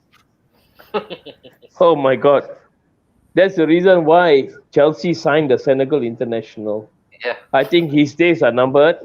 The last nail of Kepa's coffin is with Frank Lampard lah. He's just waiting to nail it only.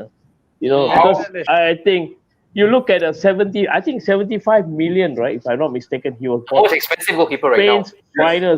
Spain's finals, and to put such a performance for that London club, I think Roman would have brought him back to Russia. And I think assassinated him. Definitely, Roman had a chance. Definitely. Or put some of those chemical powder on his face and that's it. So they cannot recognize him. Because you see, you look at the way he considered the second goal. Look at how Mane attacked the ball. This is, oh my God, this is schoolboy. Not only schoolboy, this is actually futsal, futsal error. Yeah. He should not be paid. They should. If it was Nuno Espirito Santos, I can tell you definitely. End of season, out you go. You're bringing a new goalkeeper. Simple as that. Because you don't make mistakes like that and you don't lose 3 points. That 3 point and that 2 goal against will definitely come in at the end of the season, and you're gonna cry. It could come big. Yes. Yeah, they will think that it's a stupid. In fact, yes. Sorry. In fact, I watched the game. I think the first half both were on par until Christensen did that. Unthinkable. So the whole game in the second half, it became different. But to me, I thought Chelsea would be able to hold them because Chelsea has the depth. Even playing with 10 players, you still have the reserve who are capable to come in and do something. You can definitely have one striker up front who can actually do the magic. You see? But then again, because of this Kepa's mistake, it was enough already. To me, as a Chelsea fan, if I was Chelsea fan, I'll say, that's it. Hey, please go and join Wolves. At least, please come to the Wolves. Agent Hussein. Now I can see your Wolf colors. Yeah. We are being nice to them, obviously, because we don't want them to go through a meltdown. So basically, come to Wolves. You are going to enjoy. I think they are going to go a meltdown. Guys, don't you think Mendy is equally shit like Kepa? Okay. I don't know, guys. There you go. You just have to wait. Guys, correct me if I'm wrong. It just puzzles me. Chelsea have been spending so much money day after week after week. Instead of replacing Kepa, maybe with Oblak, they went out to go and buy Mendy. I'm just so puzzled to why was that Mendy? Mendy is equivalent to how Kepa is. If they really wanted to replace Kepa, don't think they should actually went for Oblak instead? Alex, what do you think on that? You see, Chelsea is a team that sometimes, a lot of times, they buy for the sake of buying. They just believe in buying branded stuff. If you're not expensive, you're no good. You're not expensive, you're no good. If you look back, Kepa is actually a desperate buy, a panic buy. Why? Because they sold Thibaut Courtois, right? They sold a superstar, highly rated Spanish keeper. So they tried to replace with another supposedly superstar Spanish keeper that is 75 million. Because if you are 75 million, you must be good. You must be good. Yeah. But so far, Kepa has flattered to deceive. Yeah, and I don't watch League, so I can't comment much about Edouard Mendy. But from what I read, his stats are not fantastic. And I'm worried if I were to ask you, have you ever wondered how come Chelsea has never come for Emi Martinez? True. No. You're right. And again, coming to that point, this is where I think I just want to highlight this perfectly on its head. Chelsea should have offered Arsenal more for Martinez. Both teams win. True, you're right. True. You're right. And then also we've got Jeremy here. Hi, Jeff. Kepa needs more confidence. Lampard is not a good motivator, not even good in terms of player. Wow, management. This guy is doing all guns blazing, man. And of course, Kelvinder is like the perfect call to arm, right, for him. Mendy saves 13, or rather he has 13 clean sheets for Red and got them third into Champions League as well. He comes in with no pressure. So let's see. I think right now the verdict is still out there for him. Yeah. Do you think playing as a keeper for Chelsea, you have no pressure? There's definitely pressure, but then again, right now, if the barometer, or rather the benchmark is set by Kepa, I don't think he would have a really arduous task. Yeah. Maybe, right? You look at the amount of money Roman spent. His expectation is to win a title. Maybe not this season, Alex. Maybe this is what he has in the pipeline. Maybe for next season. So Mendy has 11 clean sheet. They got Rennes into third Champions League. There you go. You know, thank you so much, Kel, for that stats. Guys, Thank you so much. We got to look at the Kel's comment again. That is really, really interesting. Look at that. Look at the last part. If not, I would change my name. Yes. Yeah. For all the people that's Kepa watching, Gill. Kepa Gill. if Mendy does not come good this season, Kelvinder is going to change his name to Kepa. Kepa. Okay. We have to talk about Mayor? Yeah, we have to do this because Yes, Mayor. Yes, this should be the smoking gun, the perfect smoking gun. Next time he wants to run away, call him Kepa. Yeah. Kel, you ask for it, Kel. So when you're in public, Kepa, Gill, Sing. Okay. He very smart now. He used the name Kepa. He didn't use the what every don't know what abracadabra. Abracadabra.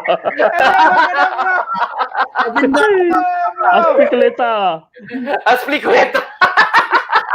Abracadabra. Go on to the next one. Aston Villa, Sheffield United. Okay, staying on the theme of goalkeeper. Alex, okay, I want to push it to you. Our homeboy. We actually spoke at length about him just now. Our copy session.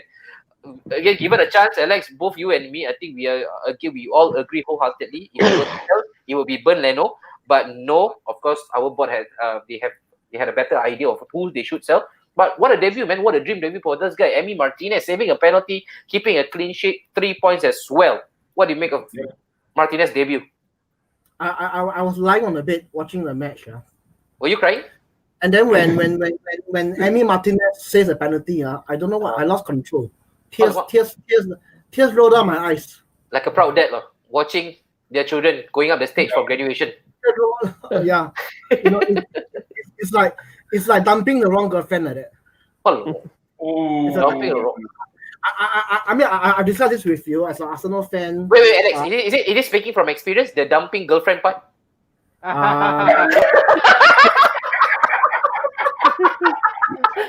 on, Alex. I get dumb. I'm the one that gets dumb. Dumb and dumber.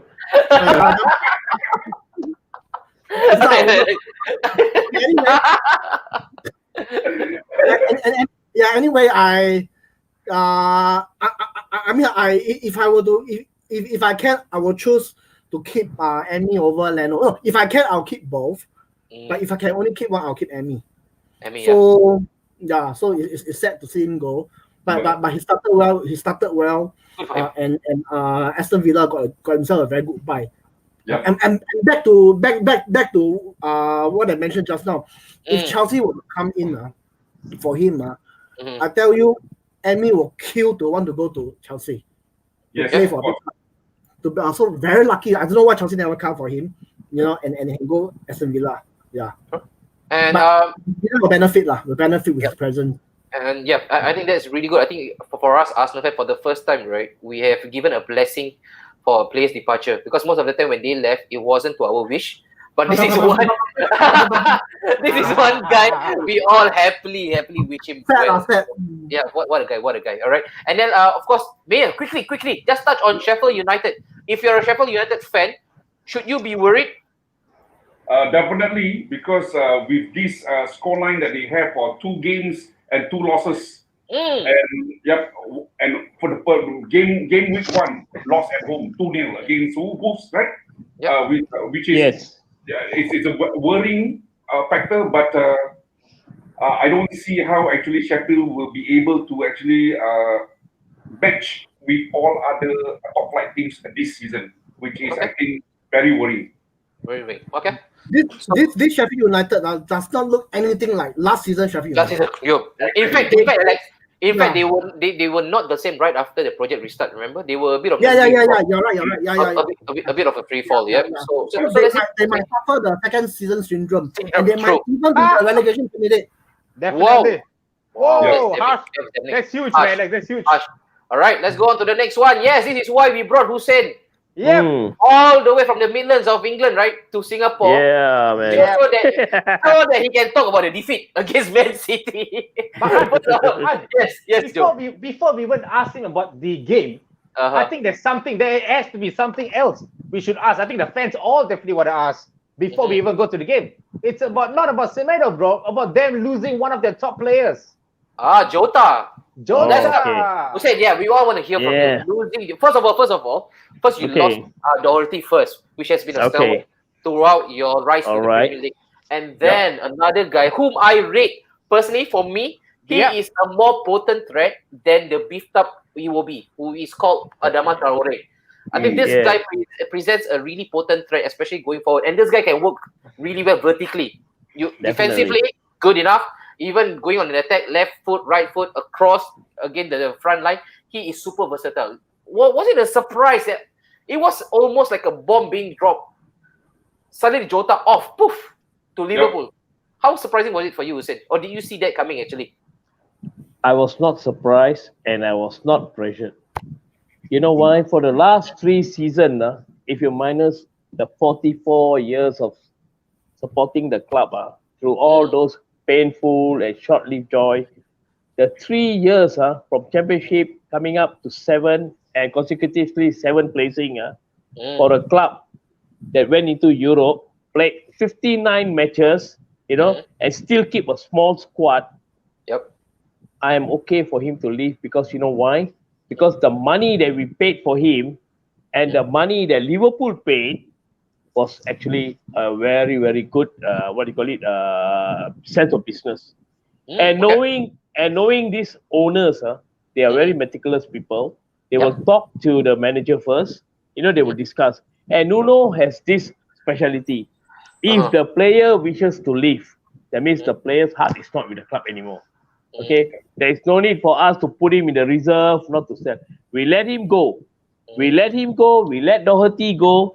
And everyone thought that we are going to go 2 steps backward, but actually we went 3 steps forward. We brought in Semedo, we brought in Kaijana Hove. Okay, the right wing back has already been settled. Okay, so when we actually let Jota go, we have to look at the statistics for the last 29 matches. He only scored 1 and he only assisted about 3 or 4. So his game was totally out. It was only Neto. It was Neto that was coming in and doing it much better. So what happened was along the way, we actually cuddled our friend Daniel Podence like a baby. We kept him for a while, for about 3 to 4 months. Then we got him ready. And when you look at the 2 of these players, Podence and Neto playing in the last 4 or 5 matches without Jota, we realized that we can actually move forward without Jota. So when the offer came in, of course, if I was any other fans, I would definitely I would definitely blast. I would definitely flip. Because Jota is an attacking player, but Jota need the mojo. Okay, whether he can get it from Liverpool, that's it's consequential. But to me, once you leave, that's it really. We thank you for your service, and we look forward to the next few players that are coming in. Sure. And correct. Sorry, there's also a comment here by Mark. Who's best business amongst all clubs this window? Bought Jota at 14 and sold him at a huge profit for 44. That's some smart piece of business from both right there. And don't forget, Liverpool only pay a small installment only. No, they say they can only pay 4.5 million only. Slowly over the period, it's like courts, paying installment. But then again, you see, that's the reason why we accepted it, because you know why? Because Nuno promised Hove that you come into Wolves, we'll blend you and we'll give you match time. So this is where we get these youngsters to come in. That's why we are willing to sign players like Fabio Silva. And I have to be honest, when I look at the way our manager is actually initiating, leading these transfers and all, I am very, very happy to see this owner saying that whoever Nuno target, they will actually go and take a look. Because by the same token, they have their own scouting team. to actually look at these players, you know. So it's not just a one-off thing, you know. That means players like Hove, players like Samendo, they have been watching from last season. So they have sent all the talent scout to actually do some, what do you call it, stock taking, you know. Yeah, correct. So that's where we got the players. Yeah, I'm very impressed with the transfer dealing. And I don't know whether Douglas Costa is coming or not, but I'm not really bothered. Because suddenly all the names are coming in. So actually I don't actually post the rumors. But then again, there are always other fans telling me, hey, Douglas Costa coming. I say, wait, I only believe when they wear the shirt. Correct. Okay, when they show us the shirt. That's like Samendo. And Hussein, look at this comment, right? Hashtag Porchu Wolf. Also, apparently, I saw you posting this on your Facebook. You actually posted a picture of Cristiano Ronaldo. That's the last. Actually, are you getting ahead of yourself?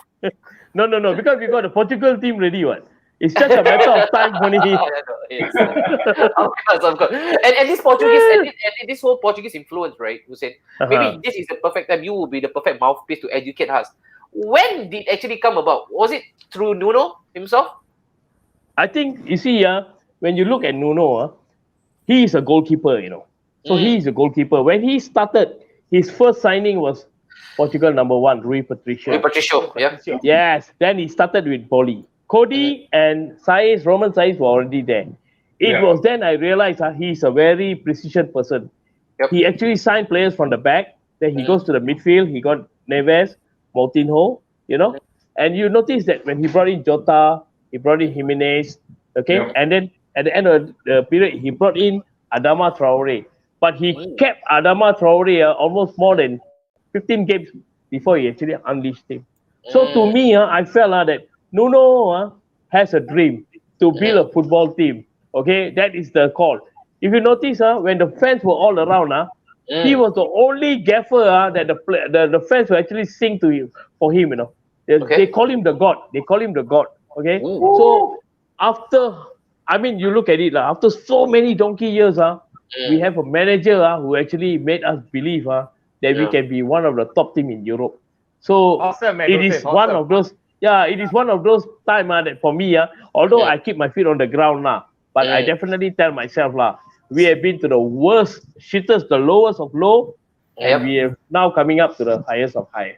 True, and it's also, right now, Joe, it's easy to actually attain God status in England, you know. Marco Bielsa, God. Klopp, God. Correct. Nuno, God. Correct. Yes. Be a manager, get them promoted, God. Champion, God. It's easy. But you forgot one more. When it comes to Ole, it's oh my God. Hussein, you know, right? Joel is my co-host. Please don't do that to him. No problem. I'm okay. Let's see you talk, Hussein. But you should know where you guys stand. But you should know where you guys stand, all right? Joel, I'm okay with you. Yeah, I know. I have to thank you because you know what? Y'all gave us the governor, Paul Ince, and y'all gave us Dennis Irwin. Yeah, we have to thank you guys. Brilliant players that came there. They are the players who came back and then resurrect the Wolves team. These are the players. So thank you very much also. Yeah, thank you, for the Manchester United side. Yeah. Oh my God. But then again, you said, just going back to the match quickly, right? Of course, De Bruyne, masterclass, and then also Gabriel Jesus got on the scoring act as well. Correct. Again, is there anything that we should read from that match? You guys losing to, Man City, because they were on fire. They were really sensational. Actually, Roman, the first half was very poor. We were very poor, and Roman Saiz giving away a very, very stupid penalty. You know, that I have to accept it, You know, the fact that this what do you call it? Manchester City actually started well, and they got the 2 goals early. So when they got the 2 goals, Wolves is a kind of team that will actually come back on the second half. But then again, we actually, without Matt Doherty at that point of time, we don't have Samendo. So we had to play Adama Traore on the right wing back. So for him, he could not, he's playing on the right back because he could not move up front most of the time because Podence is there. So for Samendo to come in now, at least we have Adama. Once Adama goes into the right wing back fully, and I don't want him to play the full match. I would prefer him to come into the second half. That was what happened to Manchester City when we beat Manchester City, both home and away. It was both Adama coming in the second half. Yes, Adama Traore, the He-Man. So to me, yes, for that match itself, I felt that the positioning was a bit too hasty. But then again, we lost to a better team lah. That one I have to accept it. But we did came back second half. We did came back and we tried. We half and puff and blow just about everything. We throw the kitchen sink. We throw the kitchen sink also. I mean, Hussein, it's still early days for Wolves, man. It's still early days. But definitely, Wolves will be back, man. For the next game. Definitely. Thank you. Man. Definitely. All right, let's go. Yes. Leicester City. Leicester City. No surprise, I guess, against Burnley 4-2. Yep. Nothing surprising. Nothing much to touch on, man. Nothing much. Yeah, but then again, nice agenda, man. Also really good that Brendan Rodgers has gotten 2 victories right under his belt. Really, really good convincing start for Roger and also that guy there. Vardy, again, aged like fine wine. All right, let's go on to game week 3. The first one. Okay, prediction time. Okay, Brighton versus, or rather the mighty Brighton against the lowly Manchester United right now. We gotta say it as it is because you guys suffered a defeat, right, Joe? Nothing personal against you. It's now the lowly United until something massive change.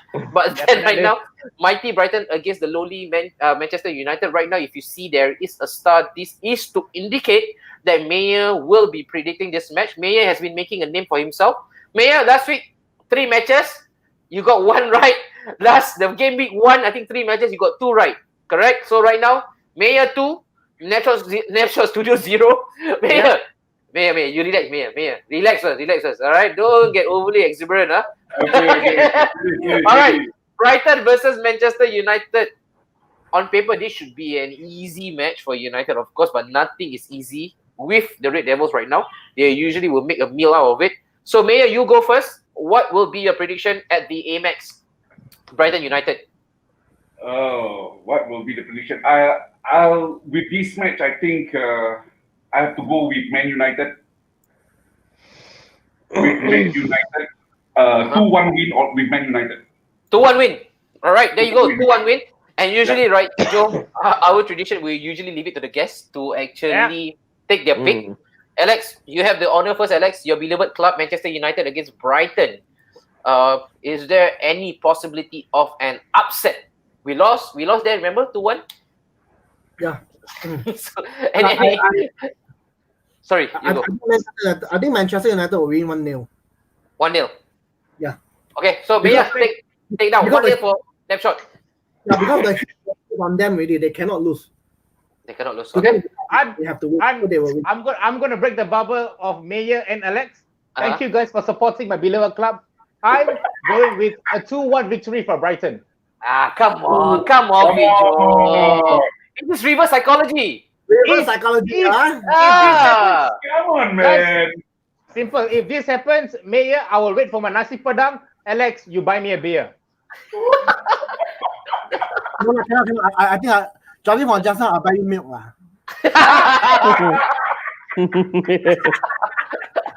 Alright, so there you go.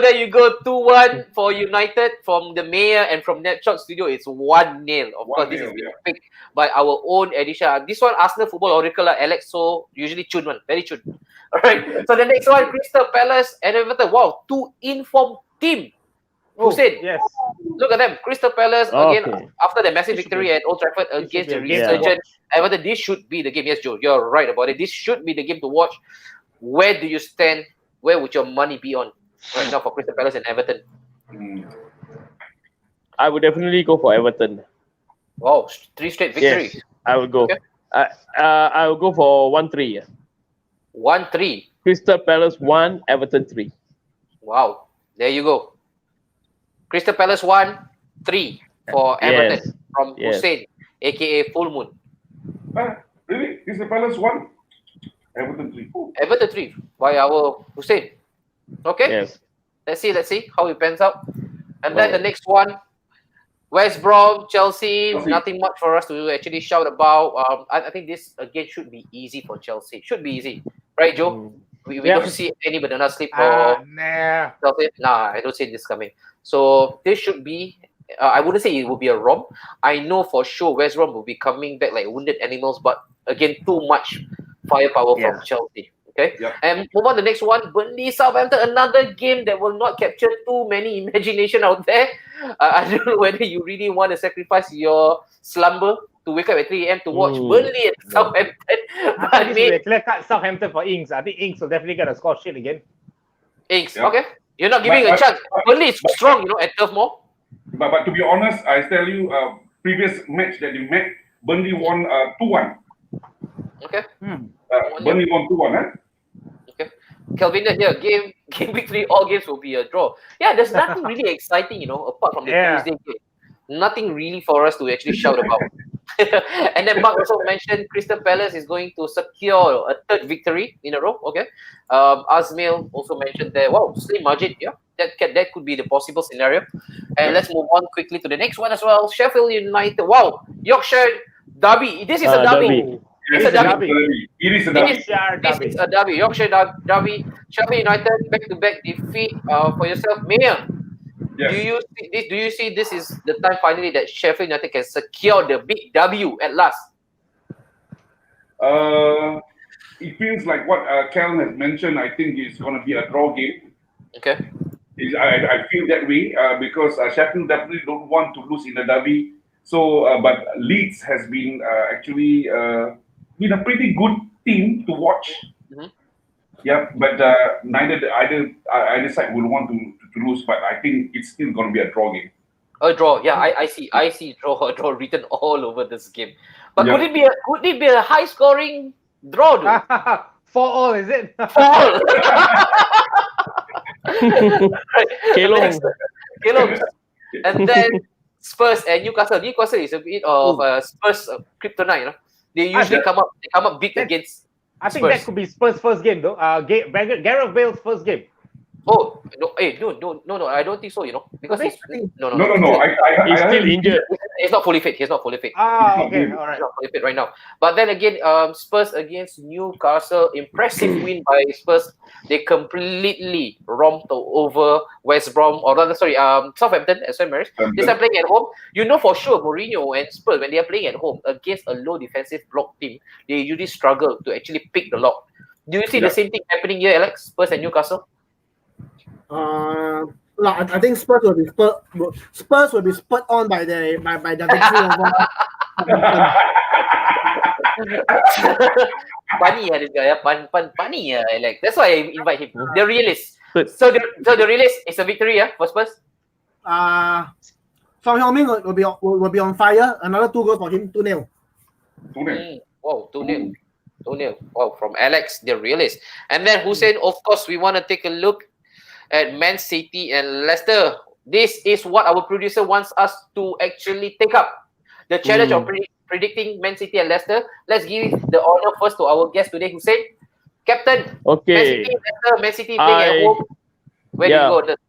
I always say Leicester is always the great pretenders. They will start out very brightly, then after a while, you see they will go into a spiral free fall. But for this game, I'm giving Manchester City the edge to win, because Manchester City is not going to just drop points anymore already. They have learned a big lesson when they tried to chase Liverpool. So I don't think Leicester can actually contain them. Definitely, it's a win for Manchester City. 2-0. 2-0. Yes. Maya, don't copy our score, Maya.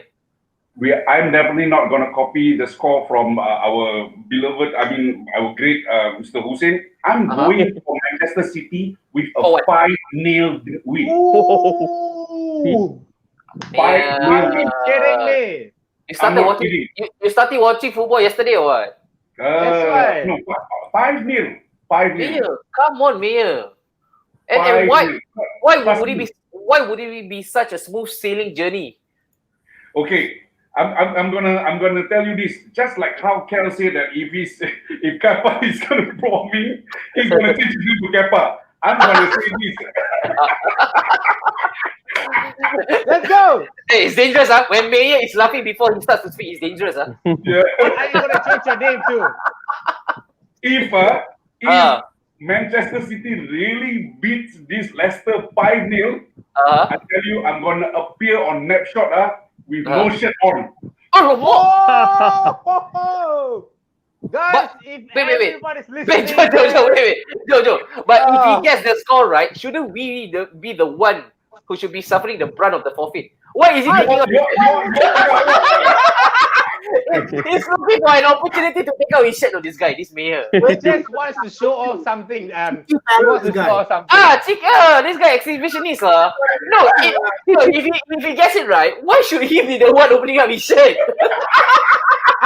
And we got one fellow with a beautiful analogy. We've got another one who wants to remove the shirt. What's happening to this show? What's happening to this show, guys? What's happening? Hussein, just to assure you, this is not usually how it is every week. This week, Don't worry. special. I've seen worse than this. Yes, Alex. I counter offer. Okay, counter offer. You remove your shirt, right? Yeah. But if you get it wrong, you remove your pants lah. No, but can see or not? That's the thing. Yeah.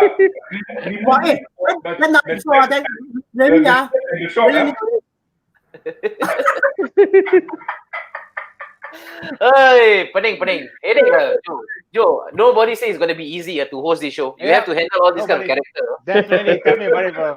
Okay, so we repeat again, just for the record, Mayor is going for an outlandish 5-0. Okay. Yep. And also Hussein is going for a slightly modest scoreline of 2-0. All right, let's go.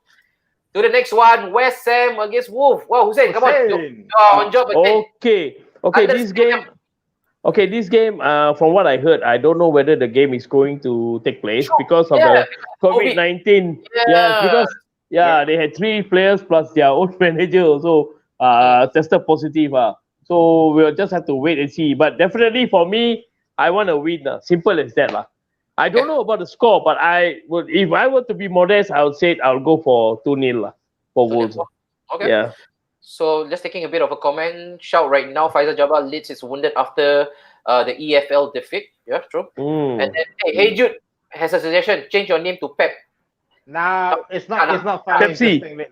Hey, not Pepsi. Wait. Yes. Hey, I got something, Mayor. Okay, If they really want to win, 5-0, your name is Anis and it's Pep. Pep take out the P, you take out the A and I. We join the both together. And what would be the name, Joel? Because I'm completely lost right now. Hey, hancur lah. You see, you heard or not just now? Reverse sound. Reverse silent ready. Alright, Mayor taking chance to exhibit his abs. Alright. And then Brandon Rogers Brigade will be out in full force. No lah. Too early. Too early for that. Alright. And then we go on next Fulham. Wow. Our producer wants us to do Fulham nice. Villa. Okay. That's new. Oh, so this week 4 matches head to head with Mayor. So Mayor, the next one, Fulham versus Aston Villa. What a game to pick. Yep. You go first. Let's go, Mayor. Okay, I'll go with this time. I'll go with Fulham 2-1. Wow, getting the first W. Wow. Getting the first victory. And Alex, being the oracle that you are, please help Napshot out on this for yourself. Fulham and Aston Villa. Amy boy. 1-1. 1-1. Mayor, take down 1-1 for us. Yes, boss. All right, 1-1. Yeah, this looks like it has draw written all over it as well, right, Joe? Yep. You wouldn't want to sacrifice your watch Fulham. I just feel that Villa might age it a little bit, probably a 2-1. Oh, really? Never know. Yeah. Okay. And then the big one, jang. Jang. This is the one, Joe. Mayor have got to put his neutral hat now. Which is almost impossible, right? Because he usually would lean more to Liverpool. But am I? Yes. Let him be a fan. Let's be realistic and as in neutral as what I can. I look at this game like it's drawn. It's all covered with draw. It's gonna be a draw game. To me, Really? Wow. Yeah. And why would you say so? Because right now, if you go by just based on the records, it's a slaughterhouse for Arsenal. You are entering a slaughterhouse when you travel up to the Anfield. But of course, right now you take out a big factor, which is the crowd. Is this why, or rather, is that a big factor in you saying that it's going to be a draw? Does it influence your score It's prediction? written all over. It's like, I'm sorry. I mean, it's written all over that people are all looking at it. This Liverpool and Arsenal game is going to be a draw game. Wow. But okay, for the 230 matches that they have met between each other. Okay, wait. Mia. Were you there throughout the whole 239 matches? Definitely not. You can ask Mr. Hussein whether he's there. Oh, naughty, Mia, this week. Just because he's not the most senior this week, he action a bit. You got to give the respect to the senior. He's trying to make himself look cool now. No lah. Actually, he was being very friendly, sarcastic, because knowing Wolves has not been in the first division for a very long time, right? So he's just telling me whether the 200 games is actually referring to the EPL. Thank you, Mayor. That was a nice one. Yeah. Cheeky, Mayor, this week. Okay, Mayor. Aging. I mean, aging of the two teams. How many wins that actually Liverpool has, and how many wins. Rejected. Stop. Rejected. Joe, stop. He wants to go on a bit of tail of the tape, Joe. Relax yourself. Yeah. Let me open. Once he start laughing, he cannot stop. With the 89 wins that Liverpool has and the 80 wins of Arsenal has against each other, okay? I don't see this match going actually towards Liverpool's favour. Yeah, towards Liverpool favor. I have to be realistic about it. I'm not taking the what call it, the title from Mr. Realistic. So Mr. Realist. But if there is a win, I mean, before we actually go down to the scoreline, if there is a win, it will be a small margin to Liverpool. Okay, but then what will be the explicit scoreline that you will pick for the Mayor said so? A draw. And what will be the scoreline? 1-1. 2-2. 2-2. Okay, Alex, come on. Take on the Arsenal banner right now. Before that, we should be afraid, right, coming up to Anfield, because you mentioned to me just now during our copy session, they will be looking for vengeance. They want blood. Last two matches, Alex, we actually beaten them. Something that's completely out of narrative. We should never do that. According to the book, right? We should never do that. But we did it. We upset the tie. This time around, you know for sure you don't want to provoke Liverpool, because when they go all out against you, you suffocate to death. How confident are you right now for Arsenal? Okay, Liverpool will be like a wounded animal. Okay, they will go all out to want to avenge their upset loss to us, and also play show. Even though it's just a show, but you know, you can see that they're wounded because they are a winner. You know, when they lost, they have to applaud the Arsenal fans. You know, stick into their mind. Yeah, so they will be like a wounded animal, and they will want to go all out. Okay, but if there's a best time to play Liverpool at Anfield, it is now. Personally, I've been to Anfield before to watch a match, Arsenal versus Liverpool. Okay, I have a very good seat. I was standing right beside the goalpost. Okay, and we lost 5-1 to Liverpool. Match. Yeah, and I remember, I'll never forget the electrifying atmosphere at Anfield. So the crowd at Anfield acts like the 12th and 13th man. True. Okay. Yeah, so this time around when there is no fans, it totally negate, you know, the advantage of home ground advantage. You know, so I think that there's a chance for us to escape with a 2-2 draw. Wow, exactly the same. Yeah, would you be okay that we actually take after the exact scoreline you have predicted 2-2 for both of us? Why? Sorry to interrupt. Why 2-2? Because if you notice, I don't know whether Mayor will agree. If you realize there's a slight difference for Liverpool. Okay, your defense does not seem to be as secure as last season. I smell and I see a little bit of vulnerability. You see Van Dijk making mistakes, and you see TAA making mistakes as well, which is something I've never seen before. You get me? So I smell this vulnerability in the defense. Yeah, so I feel that we might go away with 2-2 draw. There is a chance for us. And I want to ask also Hussein, since this is the big match for this week, where do you go? If you're a betting man, Not that you are, but if you are, where will your money be? And before you do that, right now, I just want to take over a comment. It's not even lunchtime, and Liverpool is leading 3-0. Remember this Mayer just to stoke the flame right now. Where do you go on this, Hussein? Okay, I think given the new season, right, Arsenal is actually rebuilding, and they are actually playing for Mikel Arteta, which is actually something you can really see the difference. And the younger players that are coming in, they are actually gelling with the senior players. Same can be said for Liverpool, because Liverpool is actually a very complete team. Okay, if you look at them, their strength is actually basically from the wing side. If they are always on the offensive and Arsenal on the defensive, and definitely Liverpool will edge over. But at the end of the day, I think it is in the middle of the park. At the middle of the park, and also the strength of Arsenal strike force and Liverpool strike force, both are actually, to be honest, both are even. I would say that Liverpool strike force is ruthless, but Arsenal strike force are very intelligent. They know where to play the ball, they know where to finish it up. But Liverpool, everybody knows how they play the game. It's only the thing is that they know how to finish it. That is where the worry will come. Clinical. Yes, clinical. To me, I would say it's a very highly contested match. And I also concur with what Alex said about the what do you call it, Virgil van Dijk. Yes. He is also suspected. Yes, as long as you can see from what happened during the Leeds match, as long as the team goes on the offensive with a high tempo, he's not calm. He cannot, because he's a very calm player. He likes to hold the ball. He does. The players, because most of the team that comes to Liverpool, they tend to actually defend. So it gives them more opportunity to attack. But if Arsenal is going to attack them at the same time, which I believe Arsenal will do, because they have win-backs. Ainsley Maitland-Niles is someone that we actually tried to bring in, but we couldn't. Okay, but to me, I'm thinking it will be a contested match. But I am definitely giving Liverpool the edge. 2-1.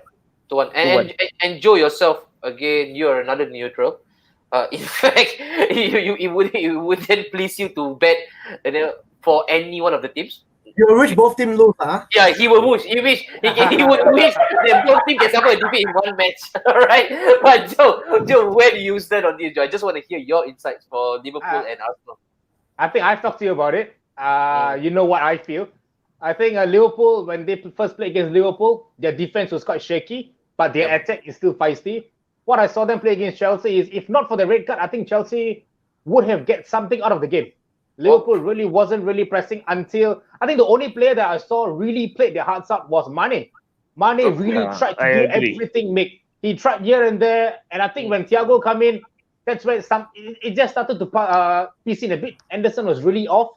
And in other words, Arsenal, they are buzzing in form. Yes, against West Ham is boring, but they are buzzing in form. No offense, Mayer. I mean, this is just a pure prediction that I feel like. I'm going with the 3-1 Arsenal. And Mayer, right now, of course, Joel. Yep. Vanilla, strawberry, chocolate, milk. Which one you want? Chocolate, bro. Chocolate. Chocolate, okay. $10. Oh, okay. And Mayer, I just want to ask you, right, Mayer, what have you? Of course, we all know that you're a Liverpool fan yourself. Yep. But again, as a fan, what have you learned from the two outings you had against Arsenal? And what should Liverpool not do against the Gunners this time to make sure that you don't suffer a third defeat in a row against us? From the way how Liverpool has played, actually, I'm not talking on.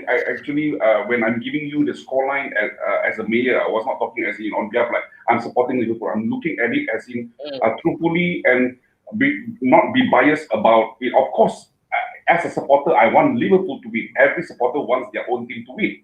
But looking at how vulnerable Liverpool defense are right now, with inconsistency of defending on the right-hand side center, which is you don't have Joe Gomez, you don't have Joel Matip, then you are putting Fabinho as a center back with Virgil van Dijk, which is actually has changed slightly.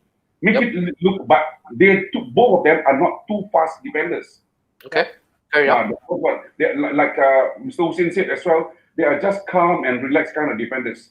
So Fabinho is not the kind of as a defense, like it's like very fast quick turn and move. No, he is just there to stop, just to hold the player, to win the ball and just clear it off. So that is why I'm looking at it. How they are not. I mean, how they can actually improve this. Game with Arsenal is actually do not hold back. Wow, yeah, you shouldn't. Yeah, do not hold back. It's just because they are holding back too much, a little bit too complacent. And I look at it upon when Joe Gomez is playing. He shows too much of swag, like too cool. Like he wants to act like how Van Dijk is playing. Yeah. He's no Van Dijk. He's Joe Gomez. He's young. He's supposed to play a fast game and see, got the ball, look around. The aggressor should be the aggressor. It's too cool, too laid back to me. And I know that somehow, somewhere, that time will come and he's going to be like beaten. And he's like, once he was beaten, then he looked around, oh, who's going to be at the back of me? So that's how I look at it. So I don't have any problems in Liverpool midfield. Yeah, of course, you shouldn't. Plus, now with Thiago also in the mix. Wow, why should you be worried? And front three, which also we have a replacement front three on the bench. Correct. You got settled. You got another BT, another front three. Exactly. We have another first 11, which is also the same Merseyside until Carlo Ancelotti came and built another Blues Merseyside before this. Then we're looking at it. If they can actually maintain this aggressiveness in the defensive line, then Liverpool will change and be back at what they used to be. Used to be. And this is how I look at it. They are not supposed to hold back and just play too safe like how they played against Chelsea. Okay, and Alex, of course, I just want to pose this to you as well. Of course, we will all be watching the match, that's for sure, but we will all be on pins and needles. It will be super, super anxious for us. But then again, I just want to place a hypothesis. If, let's say, we come out of Anfield with the normal scoreline, the 3, your 5s, and your 4s, would they completely undone all the hard work of Arteta? Because right now, we all know for sure this will be the perfect litmus test for Arsenal. How far we have come from the Unai days to Arteta, this is the perfect litmus test for us. And if we fail, and if we again, like you mentioned yourself, they will be out for blood. It's vengeance time for them. And we come up on the wrong end of the scoreline. Does that set panic in the fan base for Arsenal? It is no shame to walk away from Anfield with a defeat because the quality of Liverpool is really there. So I'm more concerned with the performance. You see, for the past few occasions when we played Liverpool, we did not lose. We collapsed. True. We collapsed. We absolutely crumbled.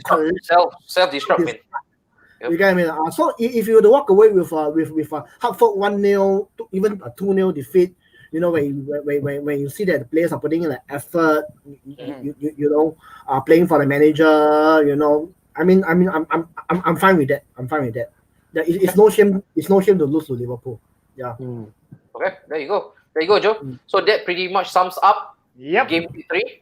All right, a couple of interesting scoreline. I know Mayer will always be reminding me. Hey, I got it right, I got it right. Remember, I got it right, Mayer. I got a really strong hunch, Joe. I got a really strong hunch that we will probably take this week. This week belongs to Snapshotstudio. I've got this strange hunch. Yes. That we will have one over Mayer.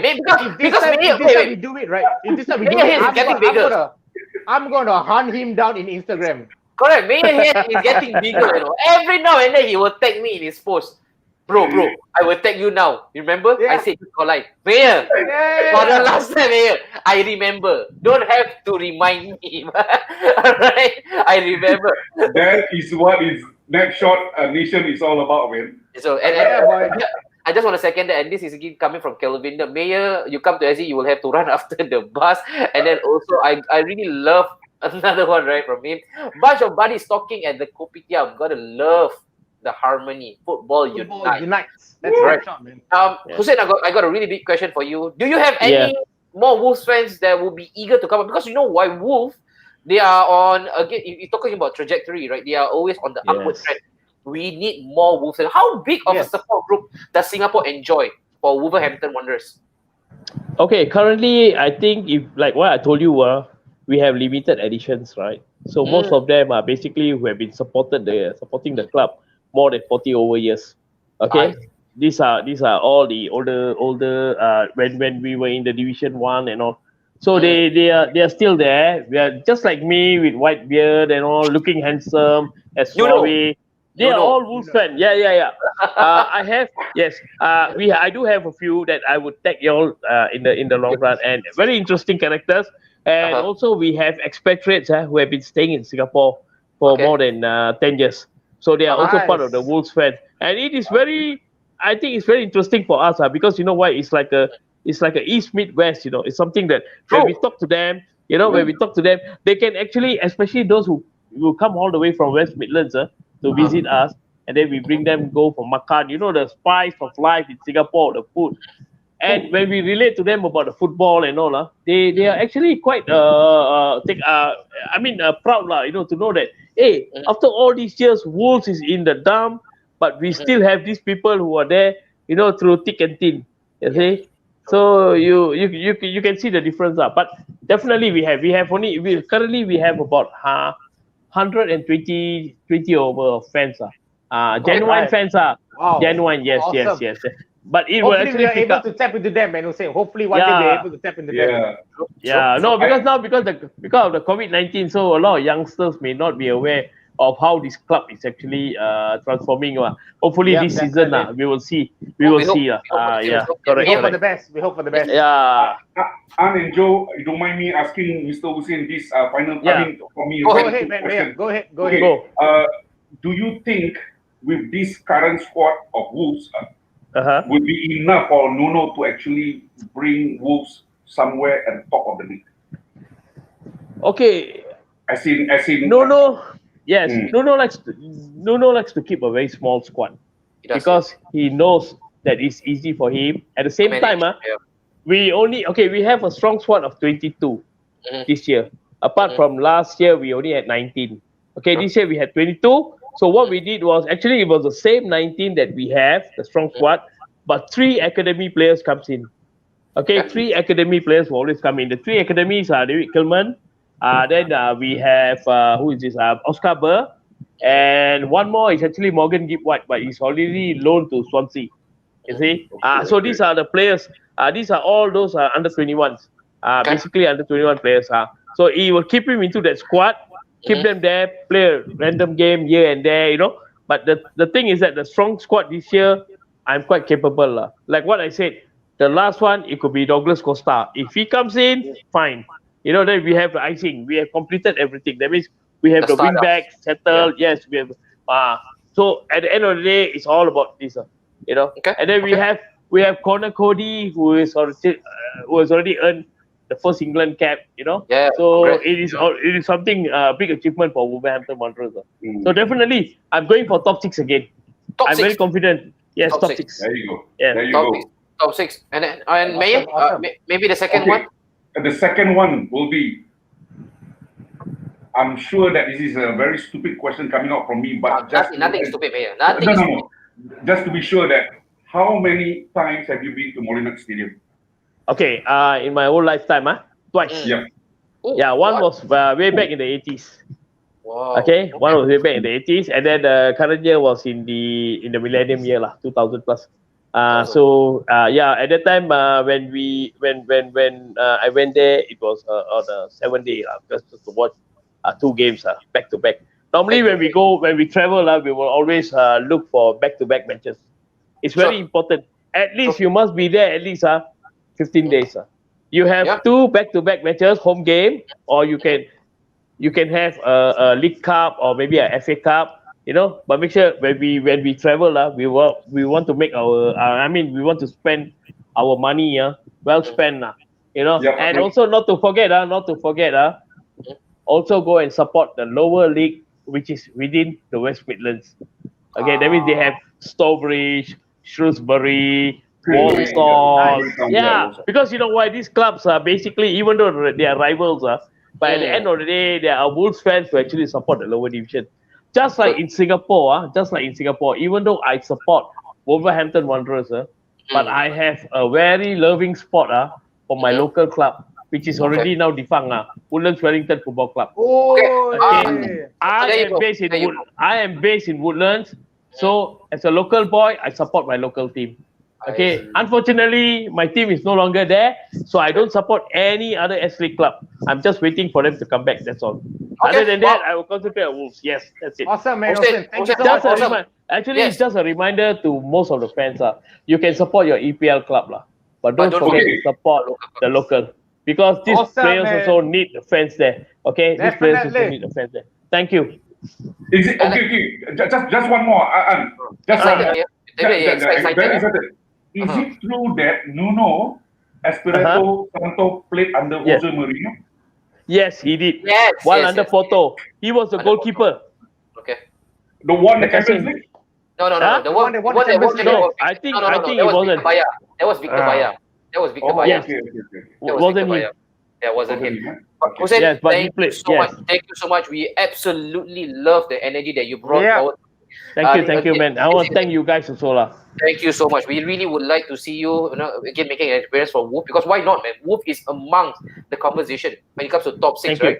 And I think definitely. You will always be the perfect fit. No. We still have a lot of Singapore Wolves fans. Yeah. Yes, Alex. Wolf fans are y'all often very misunderstood. Yeah, in a way,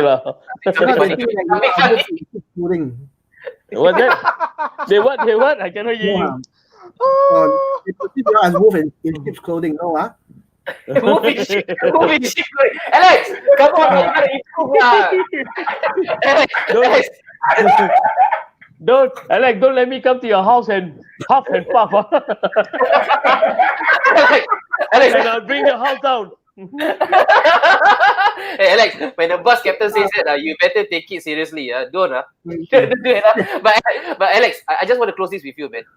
He was mentioning names like Shrewsbury, Whatbury, Strawberry. The only Bury that we all Arsenal fans wants to come back is to Highbury. To relive the good old days, right, for us. But now again, if you need to settle the nerves of Arsenal fans out there who are watching, are we gonna make the two signings? Come on, Alex, the realist. The two signings.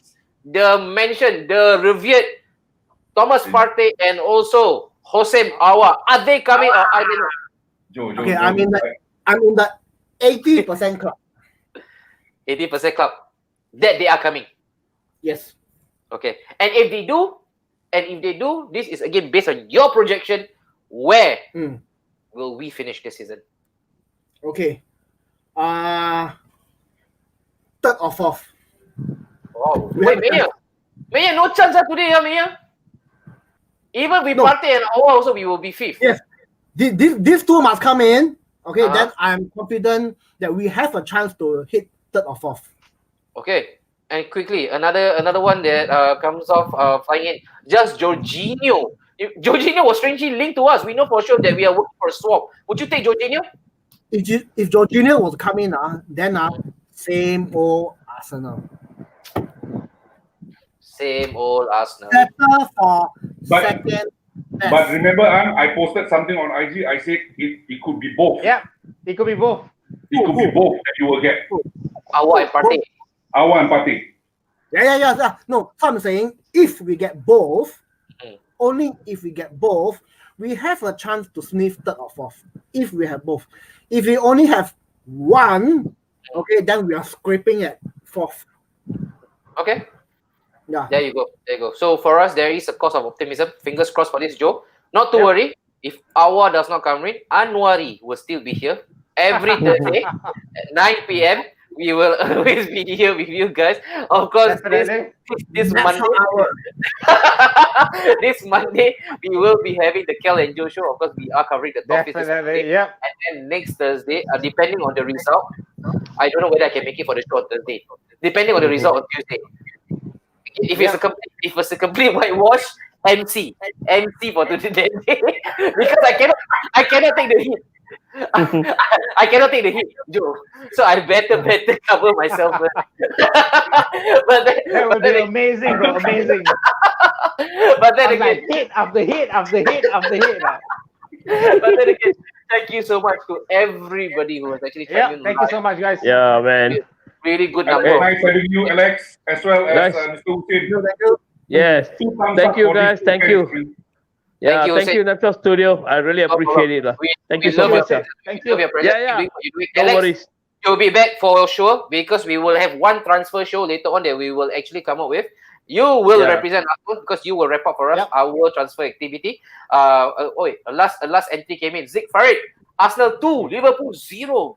Wow, now the tune has changed for us. People I are know. now giving us hope. No, I know this guy Zik for it. He's an Arsenal fan, so okay lah, fair deal lah. No biases whatsoever. No biases whatsoever. Just think. But then, Yeah. thank you everybody. Once again, we hope for a good game week 3. We will be back next Thursday. Joe, you want to tell the crowd next week again?